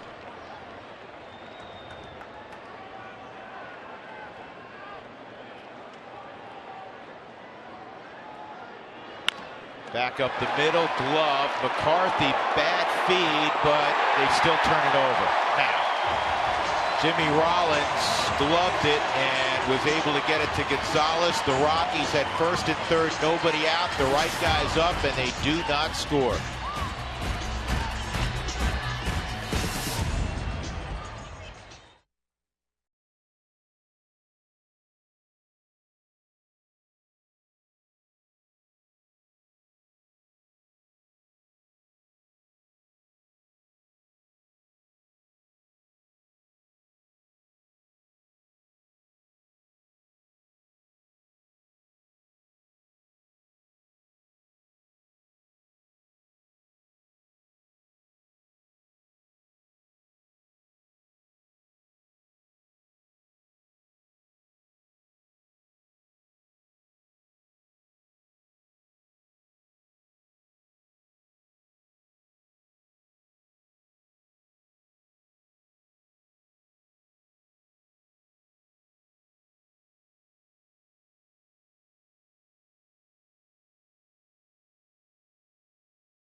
in Los Angeles, especially Dodger Stadium, you never know what kind of stars you're going to run into. The Rockies, they have plenty of stars on their team, but we wanted to know who would make the best reality star. Well, the answer might surprise you in this edition of Clubhouse Confessionals. I think the best reality TV star would be Christian Friedrich. He's a real sleeper. People just have never seen the silliness of this guy. He's always got something to complain about. Like, he loves it. He's just outrageous, and you never know what he's going to say. He's very funny. Well, last year he got biggest nerd, and this year he gets best reality star. So I don't know, guys. What do you think? He's getting a lot of awards. A lot of hardware. Scott Oberg takes over here in the 6th inning. 2-0 LA. Howie Kendrick looks at ball one. Kendrick a single and a run scored in the 2nd. And he hit a ground ball to first in the 4th inning. Rockies had a great opportunity. And McCarthy wiggles out of it. He got the pop out, working ahead of Gonzalez. And Tulo had the lengthy at bat, but the comebacker, and a good play by Rollins because the throw was behind him. Yeah, I thought Rollins probably thought that Howie Kendrick was going to be the guy on the double play. I mean, it was set up for Colorado. You had Cargo and Tulo, you guys, you wanted to plate. But Brandon McCarthy got the pop up in the double play. Still, you're only down 2. Now it'll be up to Scott Oberg to keep it here. He's pitched well in his first 2 outings in the big league uniform.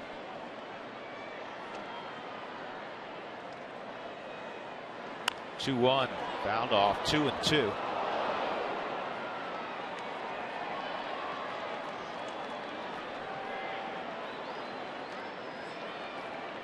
For Oberg, as UConn Huskies lost in a heartbreaker today to East Carolina.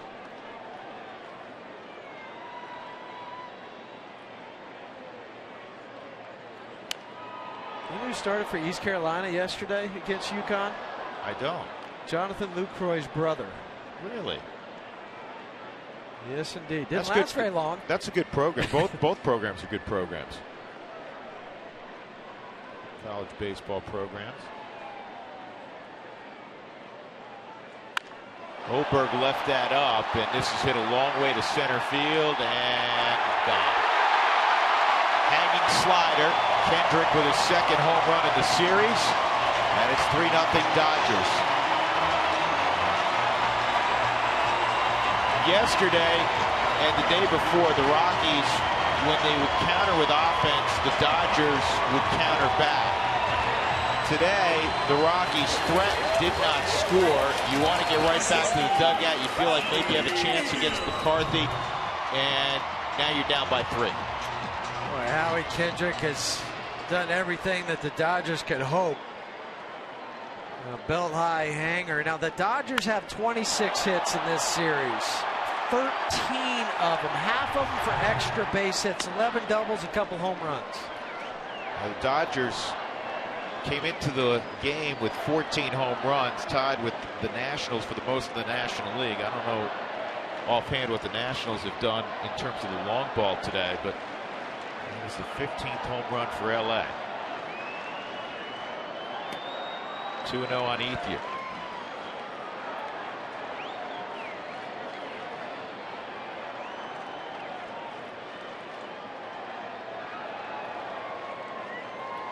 The Nats did not hit a home run today, so the Dodgers by themselves in the early going with most home runs in the league.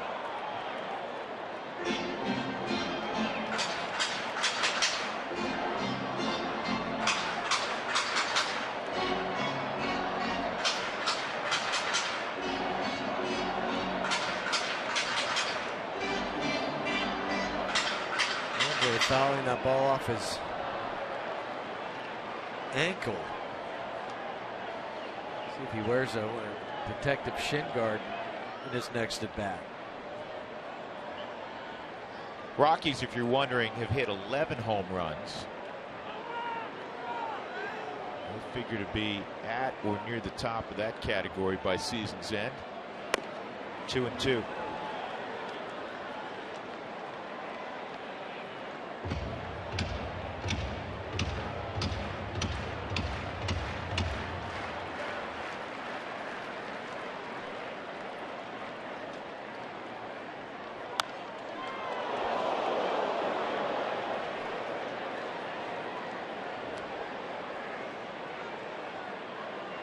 everybody's all right. No. A lot of people, including players, looking in that direction right now.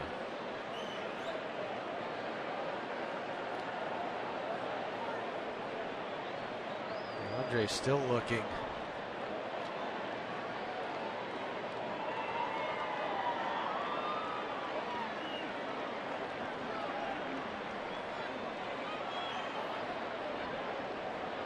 It was always hard as a hitter to then get back in the box once you had fouled one into the stands and injured somebody. 3-2. Nobody out, a run in on the Kendrick home run.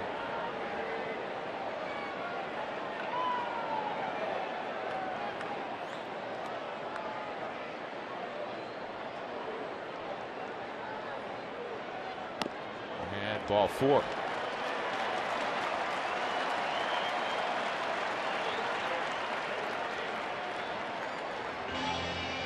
Bring up Scott Van Slyke.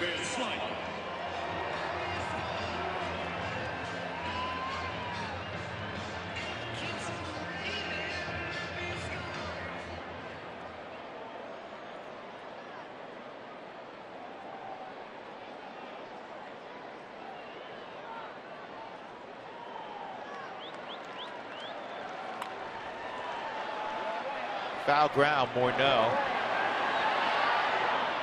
Wow. And he had his glasses down.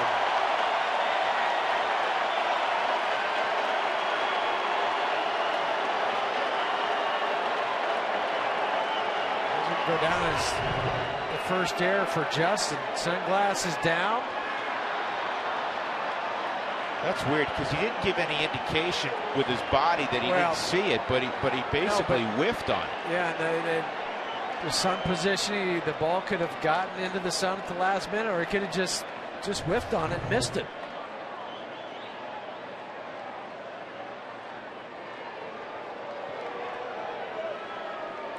Well, you have them flipped up prior to the play because you can't have them down. So when that ball hit with the flip down, you hit your hat first before you hit the corner of the glasses to knock them down, to make sure you don't miss them.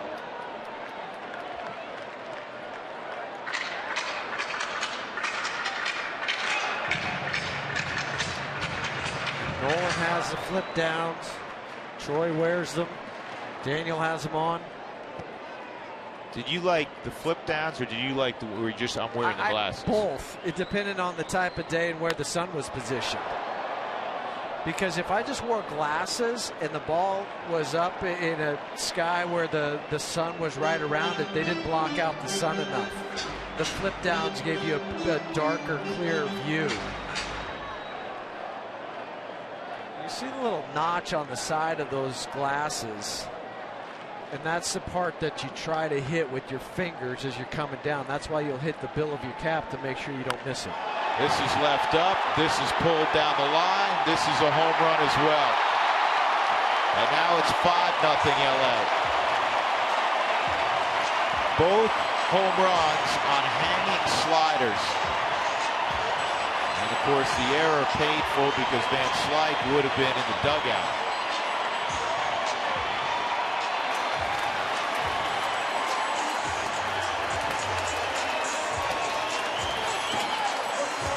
First home run of the season for Van Slyke. 3 RBI day for Van Slyke. That's just saying hit me. Yeah, that was a carbon copy of the hanging slider that he threw to Howie Kendrick.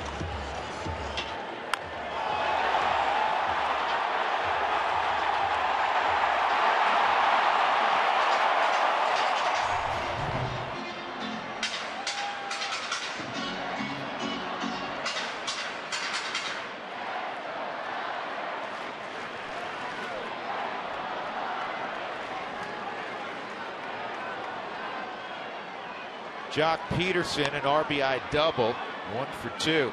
Van Slyke, a double and 2-run home run. He's driven in 3. 11-game hitting streak against the Rockies that we documented earlier. He's hitting close to 400 during that stretch. And he's driven in 8. He's now 15 for 38 in his career against Colorado. This ball swatted deep right. This one's going to get on out also. Jock Peterson with his second home run of the year. And the Dodgers have broken this thing wide open. 3 home runs against Scott Oberg in the inning. 3 no-doubters.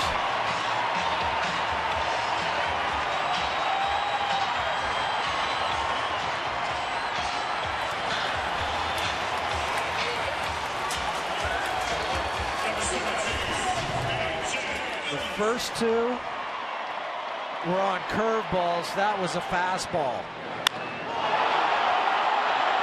This is what Peterson had done in his minor league career.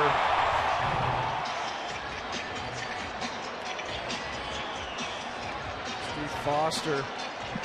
Well, you want to calm him down. Well, you want to calm him down, but you also need to get somebody up in the pen, and they did. They were able to get Christian Bergman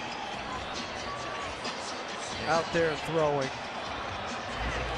Christian's going to have to do what he hasn't been doing, get ready quickly, because he's been starting primarily, which for starters it's a longer process.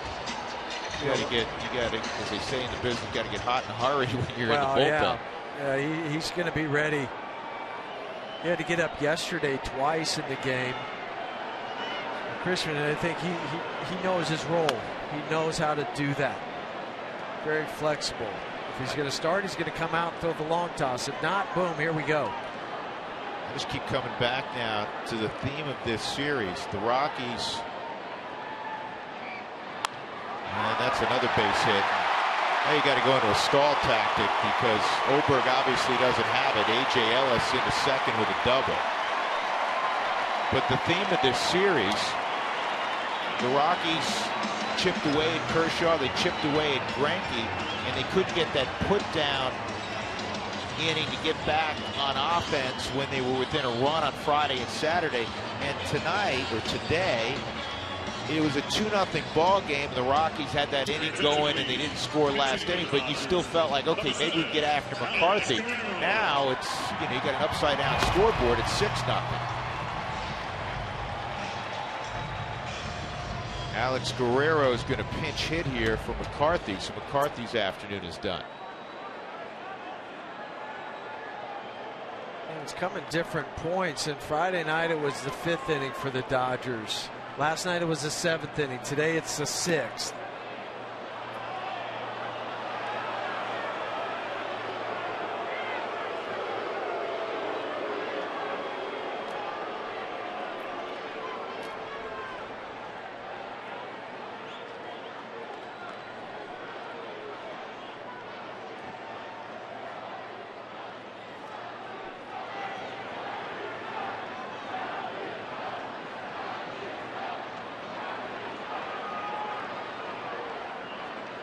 Nobody out in the inning.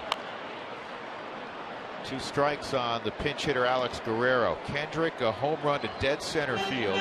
Ethier walked on a 3-2 pitch. Van Slyke had a pop foul on the first base line, not caught by Morneau. 2 pitchers later, he hit a 2-run home run.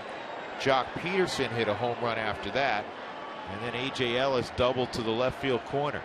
6 runs, 10 hits for the Dodgers. No runs, just 3 hits and an error for the Rockies.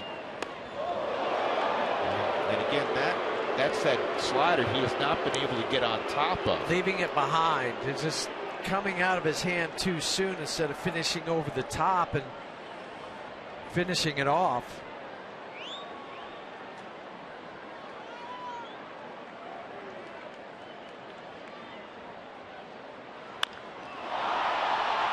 Brad getting excited. This is going to stay in the ballpark, but it's going to go to the warning track in center. And A.J. Ellis will move up 90 feet. Guerrero came within about 15 feet of hitting that one out. even that slider curveball, it was up. Number 11, Jimmy Rollins.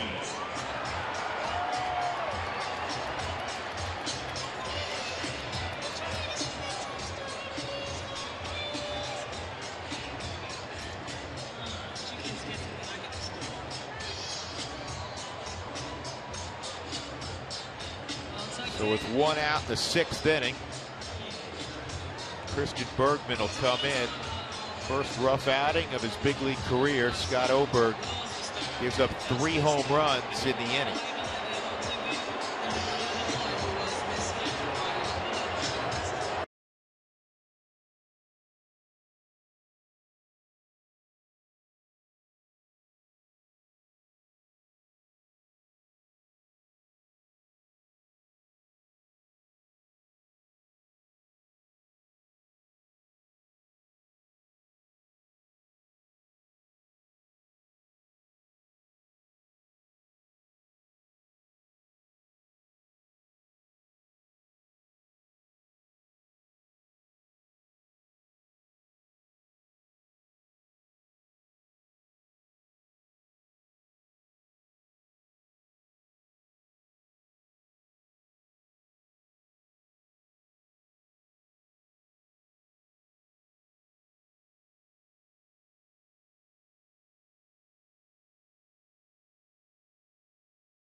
All right, Mark, thanks very much. The new look Padres with that outfield of Kemp and Upton and Will Myers, along with Will Middlebrooks at third base. Jimmy Rollins will face Christian Bergman. A.J. Ellis at third with 1 out. 4 runs in for the Dodgers here in the 6th inning. A 3rd game of the season for Christian. A couple starts. Slings that over the outside corner for a strike.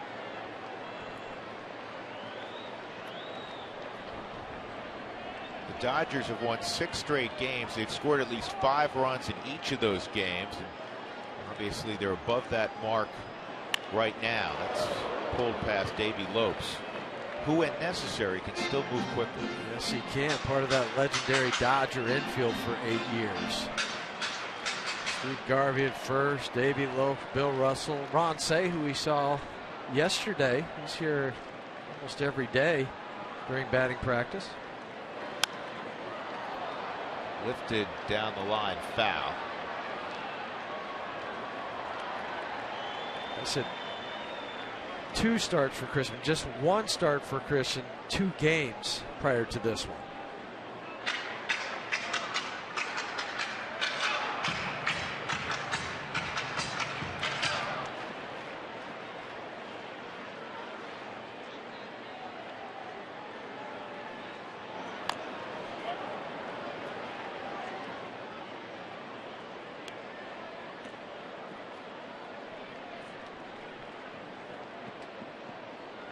In that San Diego Chicago game, you see John Lester's 0-2 with the 6.89 ERA.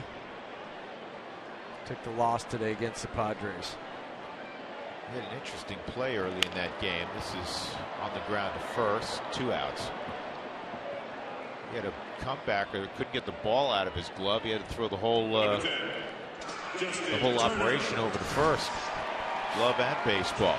which I've seen before. You've seen it. Counts.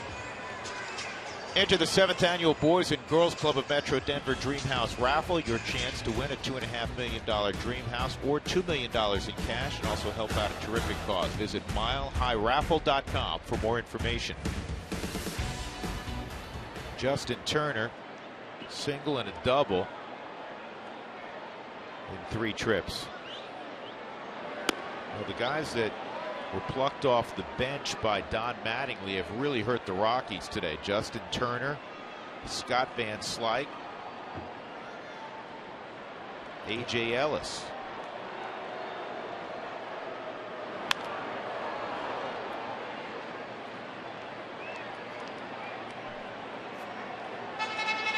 Makes those players feel good, makes the manager feel good.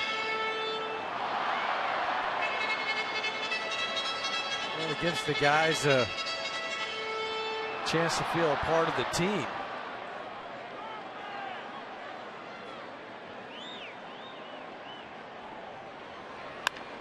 And that will make it 7-0. Turner with another double.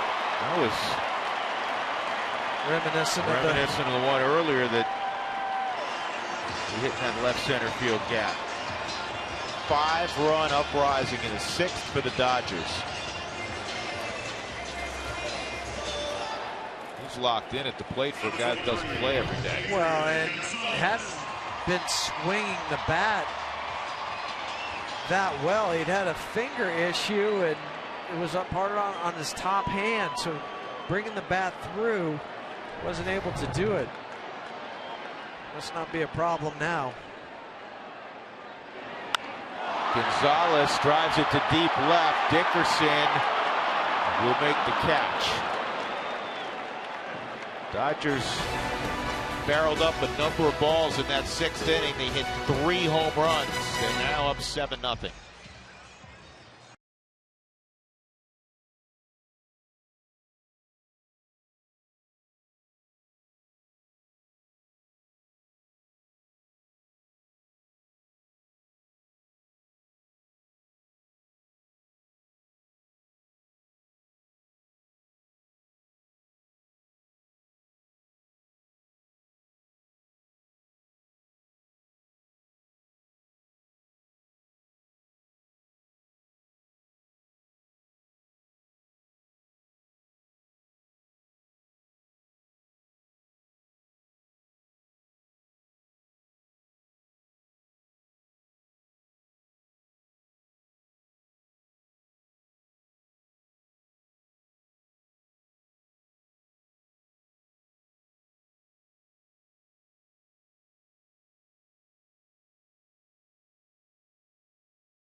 Extra base hits, 3 home runs and a pair of doubles. Time now for the Coors Timeless Moment.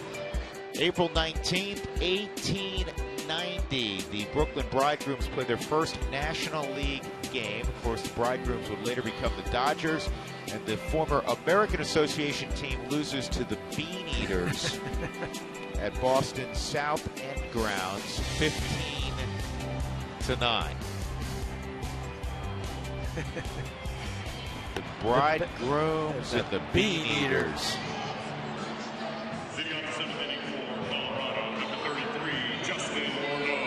Justin Morneau in the 7th inning.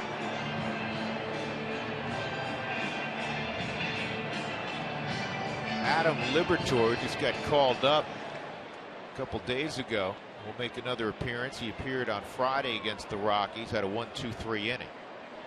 Major League debut on Friday.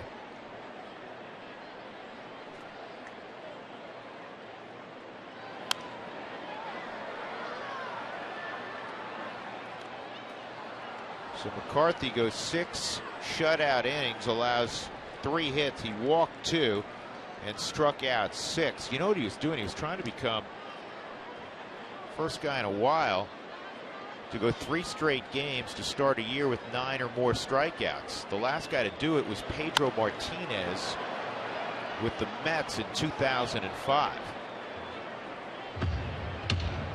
I would not have picked Brandon McCarthy. No. He probably wouldn't have either as a candidate to flirt with such a record.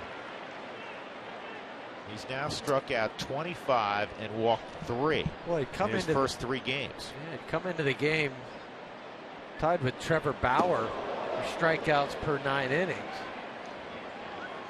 Trevor, you would expect the high strikeout total.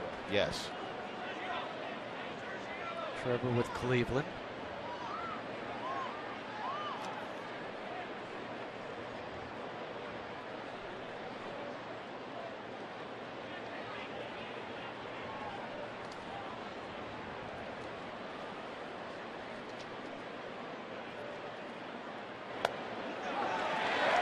Strike 3 on Morneau.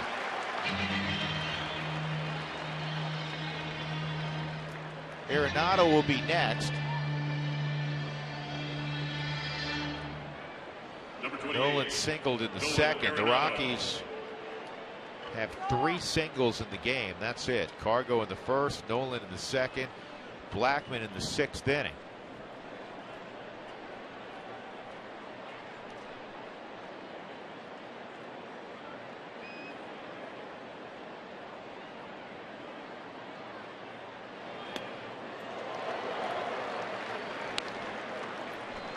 Sure, I've seen Nolan take a swing and then act like Adrian Beltre where he dropped to a knee.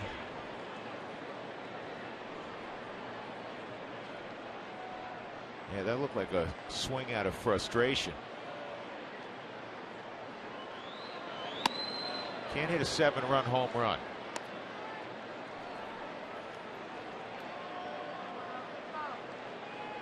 A lot of days you wish you could. That is true. Haven't seen one yet.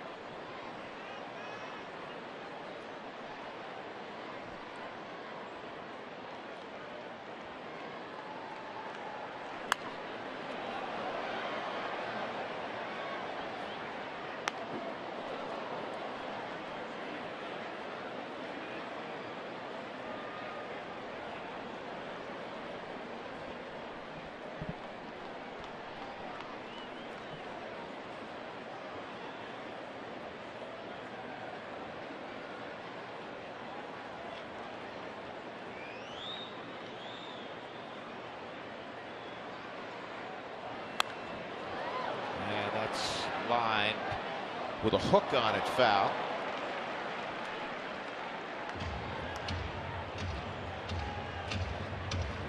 Man's making some plays down the wall today.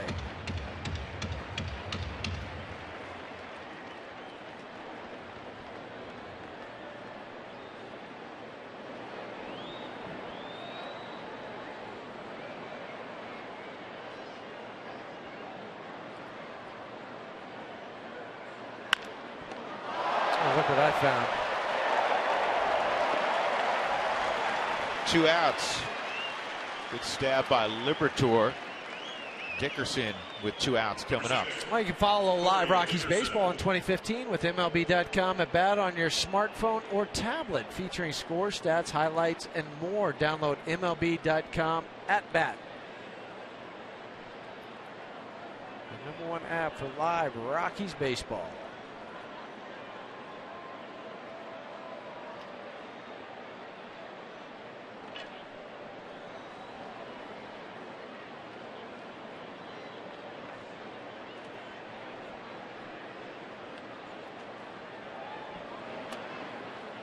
Curveball's in there for a strike.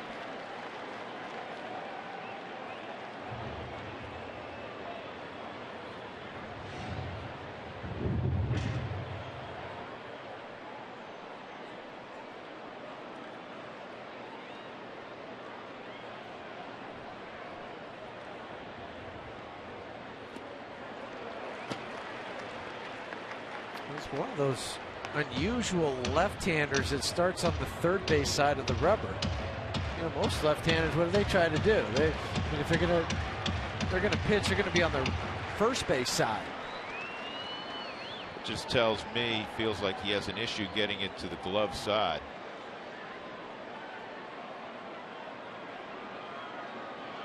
The other thing he has to worry about is where the hole is from the starting pitchers that were right-handed, because that's where they were.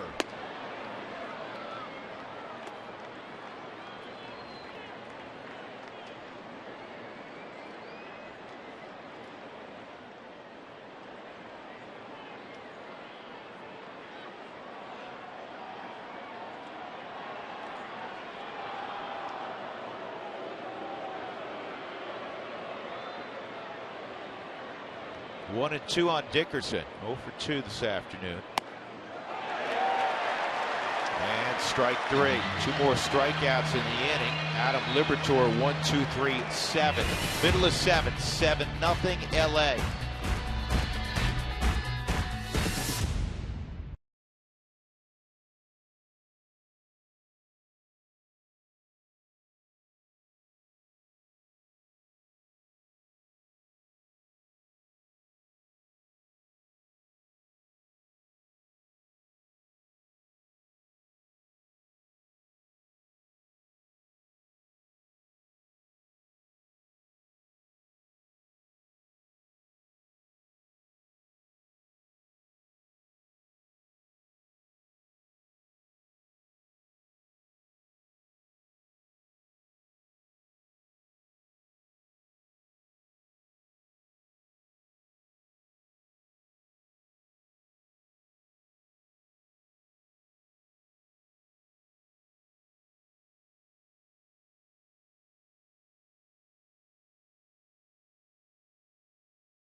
The game changer, the 6th inning for the Dodgers. It was a 2-0 affair, and then Howie Kendrick hit a home run against Scott Oberg. Scott Van Slyke, a hanging breaking ball. He hit a 2-run home run against Scott Oberg, and then Jock Peterson, a home run to right center field. 3 home runs, 2 doubles in the inning. 5 runs against Oberg in a third of an inning. Christian Bergman got the final 2 outs, and he continues on here. And after batting around in the 6th inning, Kendrick will lead off in the 7th. 2 for 3, along with that home run he singled and scored in the 2nd inning. And this ball is hit to center field. It's dying a little bit. And Blackman, closing speed, able to put that out away. 1 gone. That'll bring up Ethan.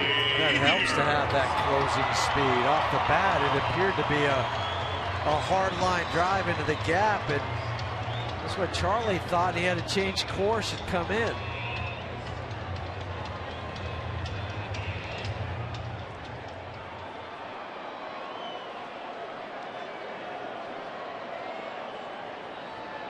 Ethier, career .285 hitter. 146 career home runs.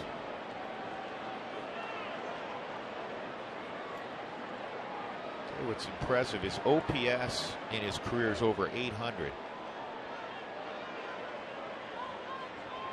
Combination of getting on base and slugging percentage.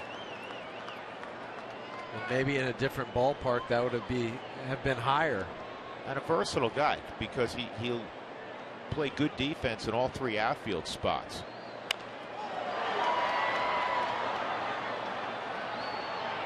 Cargo plays great defense in all three outfield spots.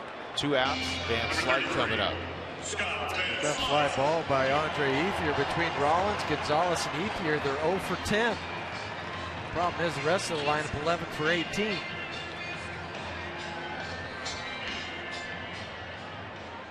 Dodgers have scored 5 or more runs in 7 straight games. It's the first time since April of 2010 when they went 8 in a row.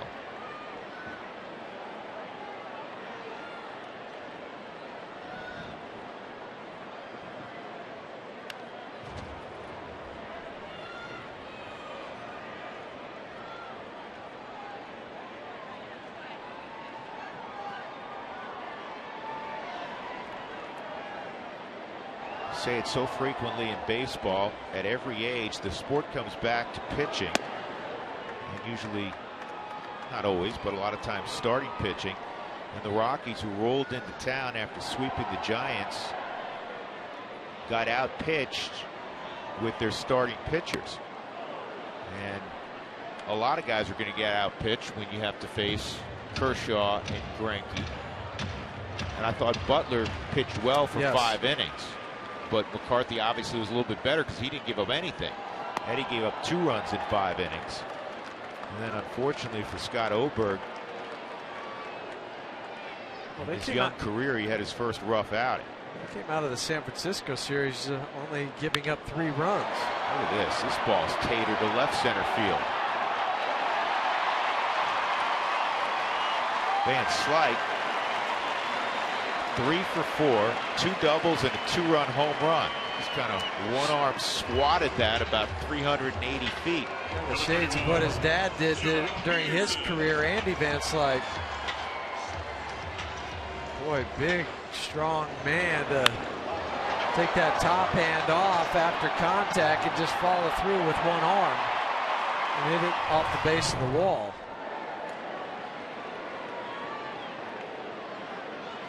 Peterson has driven in 2 with a double and a home run. Looking back at the scorebook, there are just so many doubles and home runs, trying to find guys who singled today. Turner singled in the 5th. Kendrick singled in the 2nd. A.J. Ellis singled in the 5th. Those are the only 3 singles of 12 hits today. 9 extra base hits for the Dodgers of their 12 hits.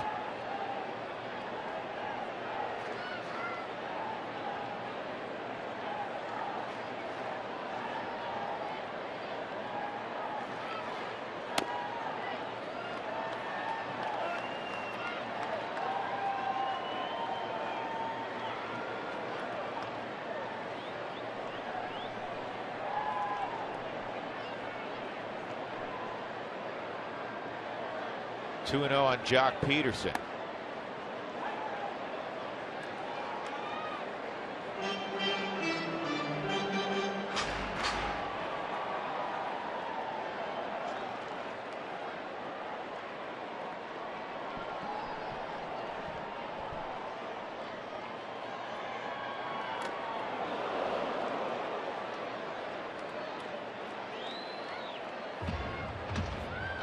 His batting practice is impressive. He hits balls like Cargo hits him in batting practice. Yeah, like, not the wall scrapers just over. They're almost out of the stadium type of batting practice. He had a couple that bounced out to right on Friday, and then he hit a couple to left center, really more center field, that were 20, 25 rows up.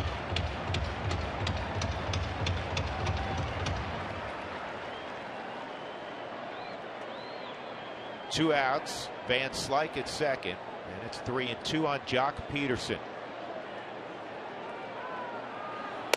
Struck him out. So we'll go to the 8th inning. Dodgers leading 7-0.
Here at Dodger Stadium. Well, 6 almost down, 19 more games to go against the National League West in a stretch of 25 straight against the division. The Rockies will see the Padres for the first time this season at Coors Field starting tomorrow for a 4-game series, and then the San Francisco Giants will come to town. What you're going to see with the Padres is some new additions. Of course, James Shields, the pitcher, the Rockies will see him on Wednesday. And then you have Will Myers, the outfielder, and Justin Upton. He was kept out of the lineup today with a strained left quad. He's listed as day-to-day. That was the first game that Upton's missed in a Padres uniform.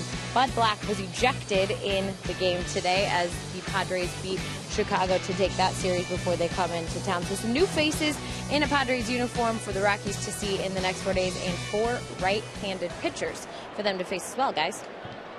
Yeah, the Padres, Jenny, have always been very right-handed on the mound with starters and certainly in the bullpen. Liberatore, the left-hander, continues on here in the 8th inning. Michael McHenry, Daniel Descalso, and then we'll get a pinch hitter. Liberatore only 13 pitches last inning.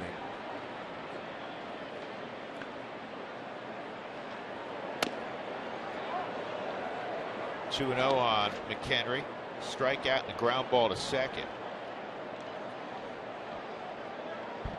If you're just checking in, the Rockies were down 2-0. Eddie Butler pitched well. They were in the 6th inning. And they had runners at first and third, nobody out against Brandon McCarthy and Cargo at the plate. Cargo popped to short. Tulo, a lengthy at bat, hit a comebacker that turned into a 1-6-3 double play. So you went from a real promising start to the inning to getting nothing, and then in the bottom half of that inning, the Dodgers put up a 5 spot. And maybe if you score a couple runs there, your bullpen's going to be different. How you use it, who comes into the game. Not to take anything away from Scott, but you would go to more of your plus side guys to come in to keep the game right where it was.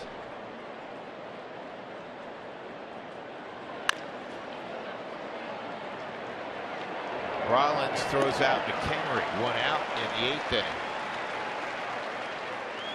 Who wants tacos? Fans follow at Root Sports _RM on Twitter to receive alerts for the Rockies taco special when the Rockies score 7 or more.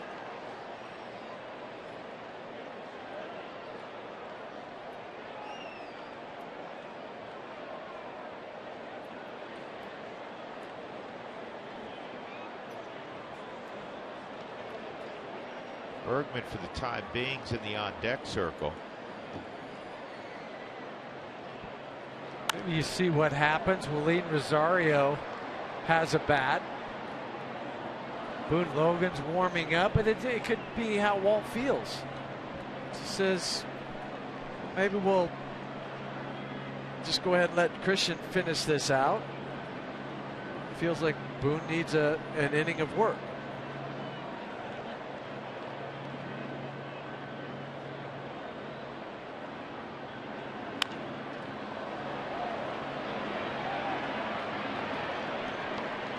Ethier makes the catch, and Bergman, with 2 outs and nobody on, down by 7 runs, will hit for himself. Now batting, number 36, Christian Bergman.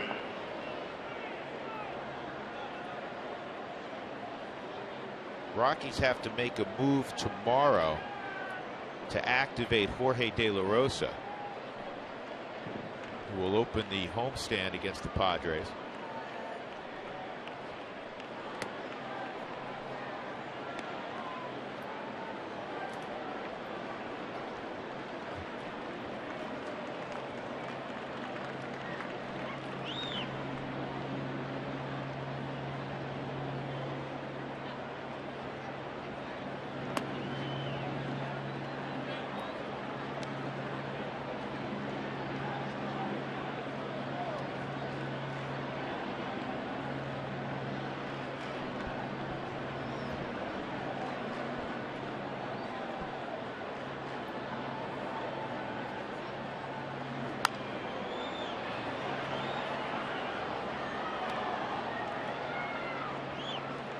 2-1 on Bergman.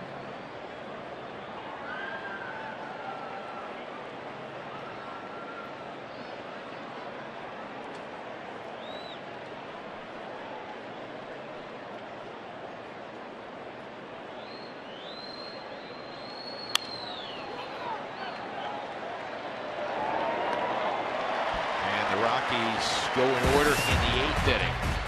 8 in a row set down by the Dodger pitching staff. 7-0 LA.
Howie Kendrick has had a big series and a big day. 2 for 4 solo home runs. Scott Van Slyke off the Dodger bench, 3 for 4, 2 bullet doubles and a home run to left. He's driven in 3. Jock Peterson has driven in a couple. And the Dodgers are comfortably out in front as they come to bat in the bottom of the 8th inning. And for that reason, the Rockies have made some changes. Stubbs comes into the ball game. Blackman slides over to right field. Cargo comes out. Descalso, who is at second, takes a Tulo spot. LeMahieu into the ball game. Willeen Rosario will give Justin Morneau a break.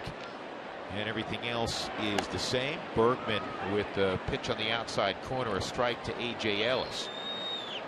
The Dodgers, with 18 extra base hits, Huey, in this series, have tied an LA Dodger record for most extra base hits in a 3-game series at Dodger Stadium.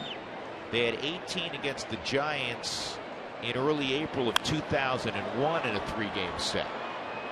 Well, and it's not just come from Adrian Gonzalez. It's come from almost everybody. I mean, Howie Kendrick's done it. Scott Van Slyke today, 2 doubles and a home run.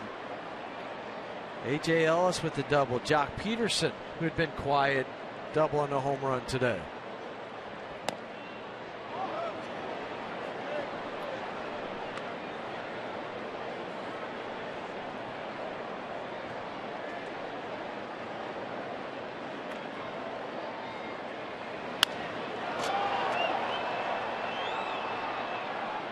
Drew Stubbs makes the play. A.J. Ellis retired.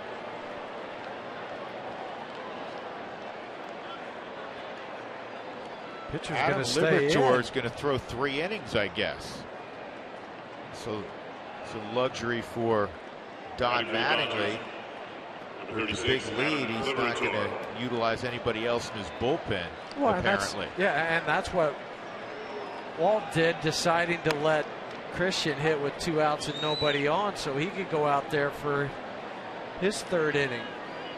You never want to give up the fight that No. you're involved in, but you also have to be mindful of what's ahead. The Rockies don't have, as you've explained on a couple of occasions in this game, do not have an off day until a week from Thursday. That's 10 ball games. Liberatore just went up there for a moment. Now he'll depart.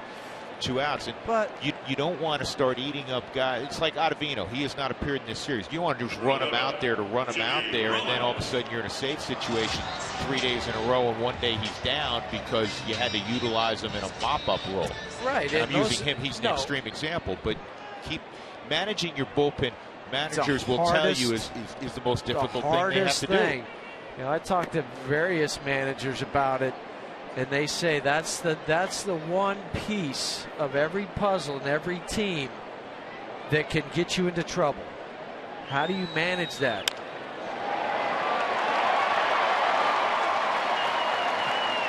That's the rarest of birds today, a single for the Dodgers. They have 13 hits, just their 4th single.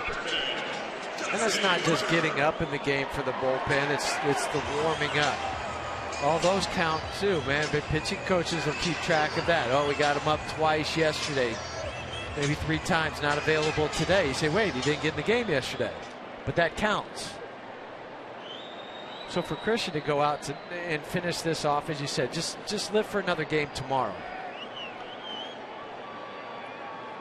Turner 3 for 4. We couldn't fit. We had to make selections. We couldn't fit him on that graphic a moment ago, but he's been huge for the Dodgers this afternoon. 2 doubles and a single. And he's not done, apparently. And the Dodgers are going to break that record because this is going to be a double for Turner. Rollins will stop at 3rd. 3 doubles for Justin Turner, a 4-hit afternoon for the former Cal State Fullerton star who was part of a national championship team in 2004. Oh, for Justin, he came into the game hitting a mere 200.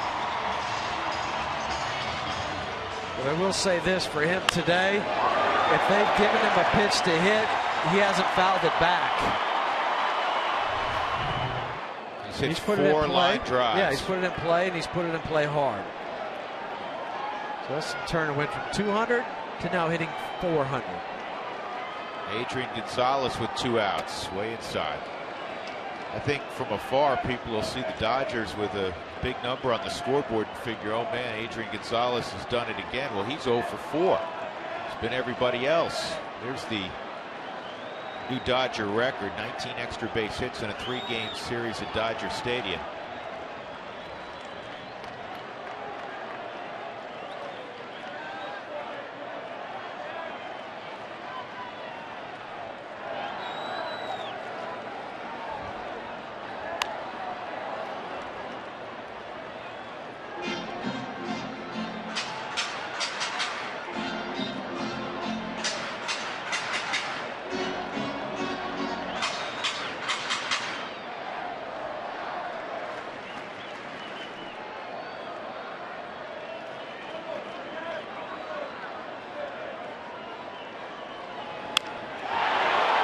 Center field, Drew Stubbs will retreat and make the catch to end the inning. So a single and a double, 2 men left in the 8th. We'll go to the 9th. The Dodgers at home leading 7-0 over Colorado.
Southwest Airlines. Book your low fare now at southwest.com.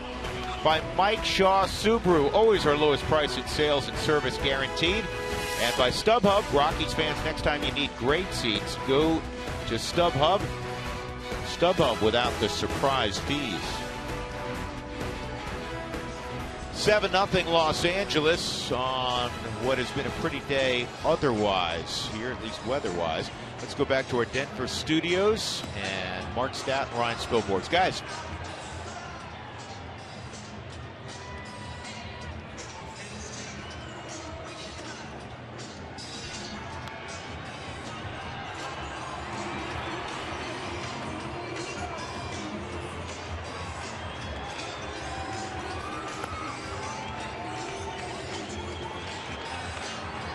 All right, Mark, thank you. Yep, 4-game set coming up with the Padres. Jorge De La Rosa will make his debut in 2015 tomorrow. Old friends on the hill now for the Dodgers. So against Liberatore, got to swing the bat but not complete the game. It's Juan Nicasio who will face his former teammates here in the 9th inning. It'll be Charlie Blackmon at the top of that order, which has been reconfigured a little bit with some changes. Well, Liberatore hit because they really didn't have anybody else to pinch hit. I mean, they got guys that are flu, that are sitting, that have the hamstrings, so they just said go up there and take 3 pitches and go down. But now Juan was required to trade from Colorado. Found a nice little home for the Dodgers. We'll see how it goes for him throughout the year. We know Juan has a powerful arm. It's just a case of he never really found that secondary pitch to get people off the fastball. The Dodgers have 2 Rockies from last year on their pitching staff. Nicasio working out of the bullpen, and Brett Anderson, who's one of their rotation members. First pitch, line drive, base hit for Charlie Blackmon. Charlie with 2 hits. He's been on base 3 times. He's had a good series offensively. Time for our CenturyLink, link to what's next. And again, the matchups over the next 4 days with the Padres. De La Rosa will go against Despaigne. The former Toronto Blue Jay Brendan Morrow against Tyler Matzik on Tuesday. Kyle Kendrick against James Shields Wednesday. Tyson Ross and Jordan Lyles on Thursday afternoon. We'll televise the first 3. We will not televise Thursday afternoon. Giants will come to town over the weekend. Drew Stubbs getting his first at bat.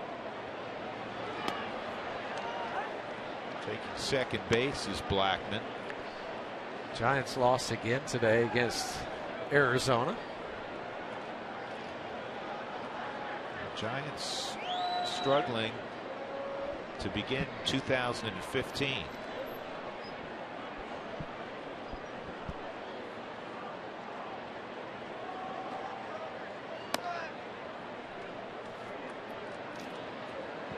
Drew looking for his first hit of the year, 1-1 count.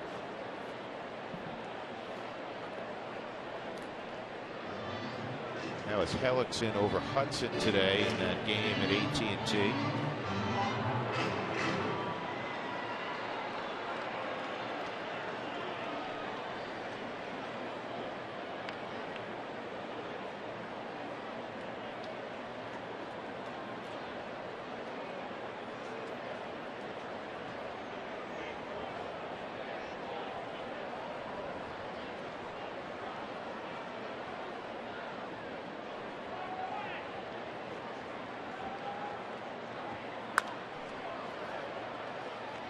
That's a foul ball.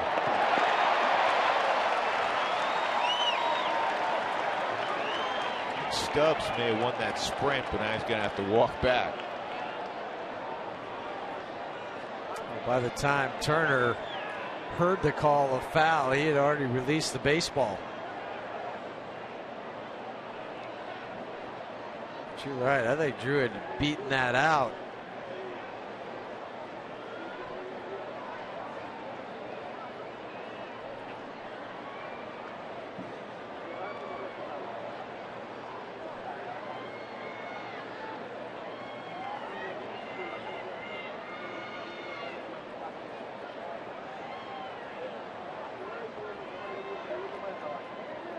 One and two from Nicasio.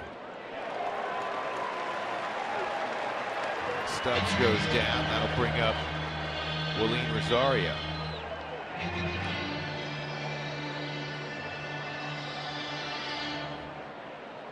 Number 20, William Rosario.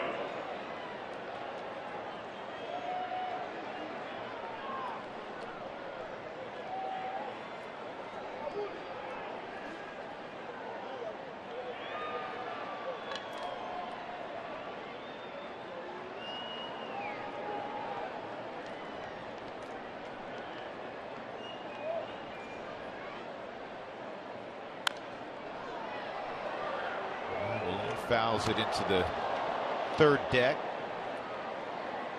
Atlanta beat Toronto today 5-2. They improved to 8-4 on the season. Detroit's 10-2 now over the American League. They beat the White Sox 9-1. Yoenis Cespedes a couple home runs. He's got 3. Real quick, in the Atlanta-Toronto game, did Atlanta make any errors? The reason I ask is they've only made 1 on the season. Yep, they went clean again today. Reasons they're off to a good start. Yankees beat Tampa 5-3. Mets over Miami. The Mets are 10-3. Miami 3-10, 7-6 the final. Harvey's 3-0 in his return from Tommy John surgery. Pirates, Clint Hurdle's team, beat Milwaukee 5-2 to get to 500. Alvarez hit his 4th. Pedro Alvarez for the Pirates. He's just at first base full time now, isn't he? I believe so. 2 outs. Josh Harrison's getting most of the reps at third. That'll bring up DJ LeMahieu. DJ getting his first at bat. 2-run home run last night, his first of the year. Hit it out to left center. That ran Greinke off, got the Rockies to within a run at 4-3. Unfortunately, the Rockies would get no closer. What a great start to the year for DJ. 463 average.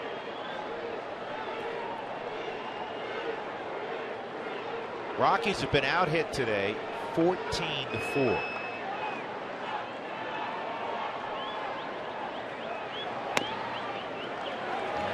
Slider for a strike from Nicasio.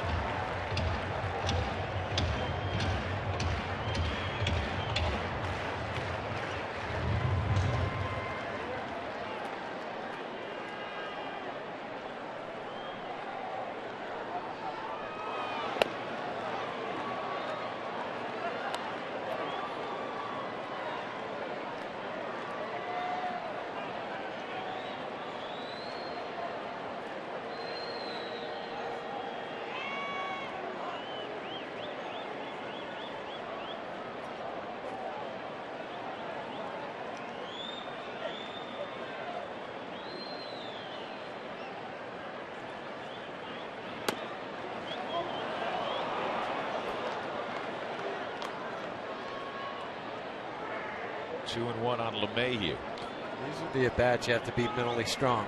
Talk about giving at bats away, and don't try to do that. You just went into the game last half inning. You gotta treat it like a pinch hit.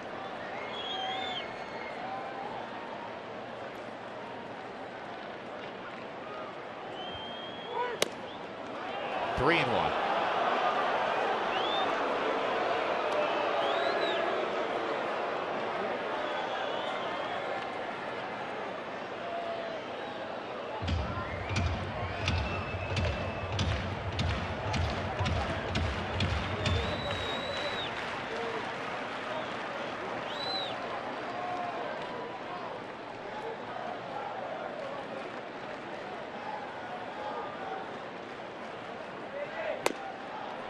Ball 4, so DJ will walk with 2 outs,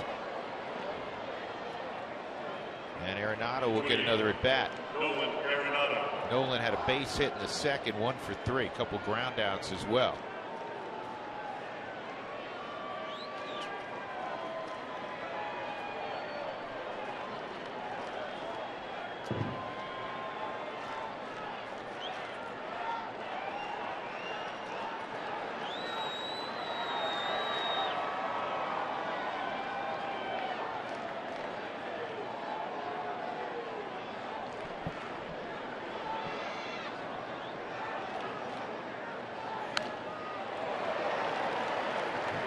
off of A.J. Ellis.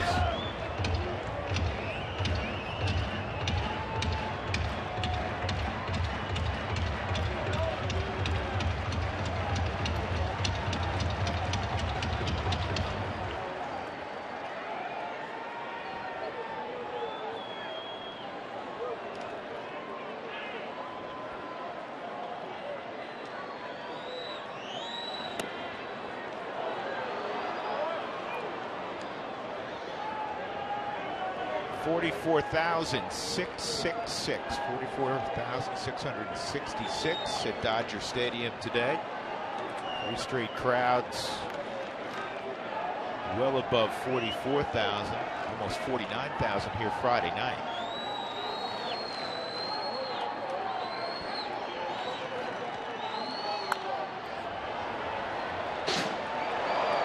That hit Mr. Scully's booth.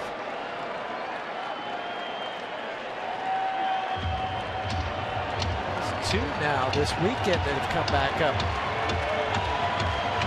to our level.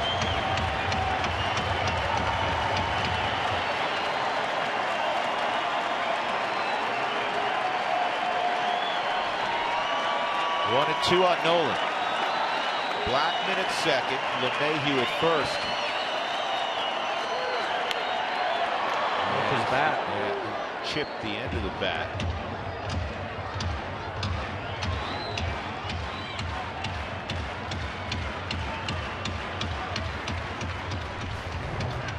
Right off the cupped end of the bat on the slider. See the splinter.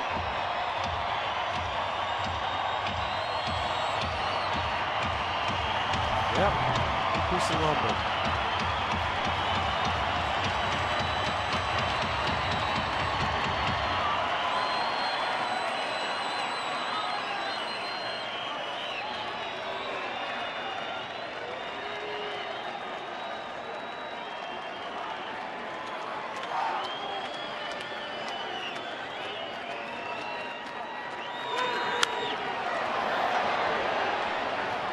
Out of play over the Dodger dugout.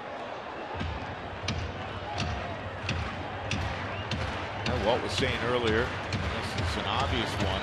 It'll be good to get home for an extended period. The Rockies, 9 of their first 12 out on the road. The 3 games against the Cubs, you just keep your bags packed. You don't even have time to drop anything off of the dry cleaners. No, I did. No. Just make sure you pack some other clothes and you're gone again. And play in front of your own fans with 40,000 screaming for you.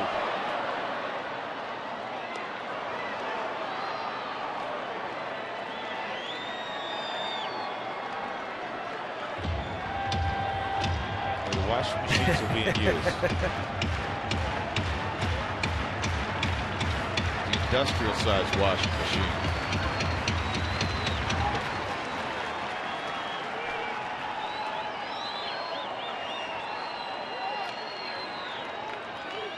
That'll be a little strange for Nicasio to face guys that he's been teammates with the last few years. 1-2.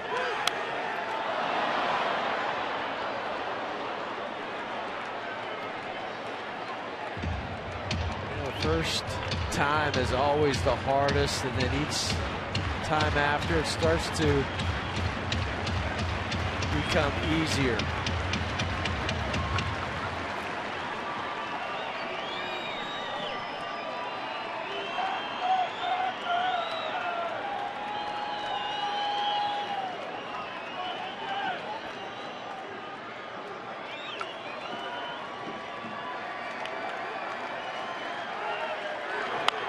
Line drive, Rollins will glove it. That ends the ball game. The Dodgers have swept the Rockies, and they've now won 9 straight against Colorado here at Dodger Stadium. And they win this afternoon in shutout fashion, 7-0.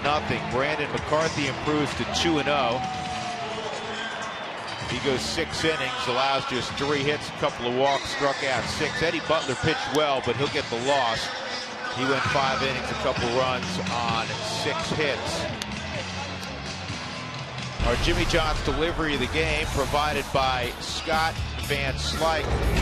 He had 2 doubles and a 2-run home run, 3 for 4. He drove in 3 this afternoon. Justin Turner gets an honorable mention. He had 4 hits, 3 doubles, and an RBI. Jimmy John's delivery of the game. Again, the final score, the Dodgers out-hit the Rockies 14-4. They win it 7-0 this afternoon in front of more than 44,000. To our Denver studios we go. Mark